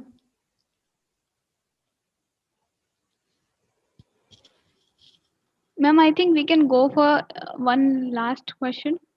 Okay. Okay. There was this question that um, yeah, there is this one criticism of feminism, that if, like, feminism do not talk about old age women, like feminism exists only till the age only till menopause, and after that feminism just vanishes. So this one criticism was there. This is not true. This is not at all true. Yeah. Why, on what basis is the person making this claim? I don't know. And when people talk about uh, age, so age itself also is another disabling factor. When you grow in age, there are certain disempowerment takes place, and so old women are more vulnerable in certain sense. Maybe the women, but this even for that matter, rape or sexual assault is not necessarily only restricted to young women. So I don't think feminism has ever maybe they are not explicitly talked about old women specifically, but it's not completely true also. We recognize that women of all age are discriminated against. Yeah, ma'am. Any other questions? Ma'am, do you think that feminism should be more talked about also under the umbrella term of LGBTQ category, where Yeah, that is what Megha has also mentioned, that binary of men and women, where yes, ma'am. there are various kinds of gender identities. There's not just one man and one woman. But in the first place, let me admit that I have not really read so much about it. I know what are the positions and what are the arguments, and it's not always possible to cover up all those issues in one in one session, or in one instance. Yeah, but I did not mention about it at all. So yeah, maybe I should have included some discussion about that also. Okay, so can we? Okay. Yes. So thank you so much, ma'am. I think I know people are having still so many questions with them, but the time is so limited that I hope we have answered like a bunch of questions. So I just have to add something not regarding this topic, and also one thing is that we'll be having more talks regarding the questions I've been asking, like the transgender, the non-binary, and all. We'll be coming up with more talks with some people. So I hope you people, everyone who's we today we got around more than 100 participation, which is really a very good thing. And I hope you people will be there in the coming conversations also. And second thing is that this is what this campus is all about. Like in the campus also we are having samvad in our dining hall. So you can discuss any issues you want, there won't be any judgment. And I think that the things that the ma'am told us now, we should evaluate it out with ourselves. And I think the best way we can put it up in the society, create social impact, is like being an example of our own. So I think this was a very informative session for you. And one more thing before ending, one more thing I'm saying, in the chat, our Instagram ID and our YouTube channel has been given. So you can also be a part of this program, like volunteering or doing any sort of work. And we are moreover a group which is trying to create a social impact through some means that we know. And I hope you enjoyed the session, and I'll just hand over the mic to Aditi and Sampurna so that they can conclude the session. Thank you. Yeah, thank you so much, ma'am. Like, I think, of course, not everything can be covered in this one session because it is a broad topic and there are so many questions related to feminism. And yeah, but I think many questions were answered, and there was a great interaction from the audience. And that is, I think I will have to thank you for that, because you made it comfortable for people to come and talk, and you made this kind of atmosphere in which people were like, okay, let's ask our questions because you are there to hear. And so thank you so much for that. And we also have Rahul, who wants to tell us about the environment club. So Sampurna, let Sampurna tell her last regards, and after that Rahul can take over. Okay, yeah, so we had a wonderful session, and of course, many questions weren't answered. So we will be conducting more and more sessions like these, where we can cover a multitude of issues, because this is the first session, and even we understand that we can't cover everything like in just these 2 hours or 2.5 hours. So we will be, stay tuned. We'll be coming. We'll be putting up posters. Follow us on Instagram, YouTube, and yeah, so we the gender equality team, so since we are working on indicators of SDGs, we had taken 2 indicators for this session. So one, the first indicator of SDG 5, gender equality, was ending all forms of discrimination against women and girls. And the second one was ending all forms of gender based violence. So we tried to initiate dialogue regarding it, and I hope we have made some impact. So yeah, okay, now over to you, Rahul. He wants to talk about the environment club. Yes, thank you. There are a few things that I wanted to speak about. So initially, the entire thing that you see right now was started as the environment club. So we had a plantation drive. About 2,000 trees were planted. It all started with that, And then we thought, why not branch into other social aspects also, creating a much broader and bigger social impact. And so it has like sort of bloomed into this fellowship program with Millennium Campus Network and United Nations Academic Impact. Our entire team has been working really hard on multiple projects. You can join any of these links given and see how it is being done. And we also welcome you to join the club. It is still the Environment Club as of now, but yes, primarily regarding campus, and since many of you all here are new, and I have personally not met many of you, and especially since you're all first years and you haven't been to campus, this is a initiative to like get to know each other and get to know the spirit of our campus and how things work there. And Environment Club is one of a big part of this campus, and I would encourage you all to join it. Thank you. Yes, and one more thing. So if there are still unanswered questions, you can forward the question to our social medias so that we can direct it to anyone like Sai ma'am. So this conversation just continues on and on. It's not like one session that this question should be answered. So this could be continued even the session ends, even if the session ends. Okay, so that's what I said. Thank you. Thank you so much, ma'am. Thank you again. Yeah, thank you all for all Thank this you everyone for good attending. Yeah, thank you. Thank you. So can we conclude the meeting now?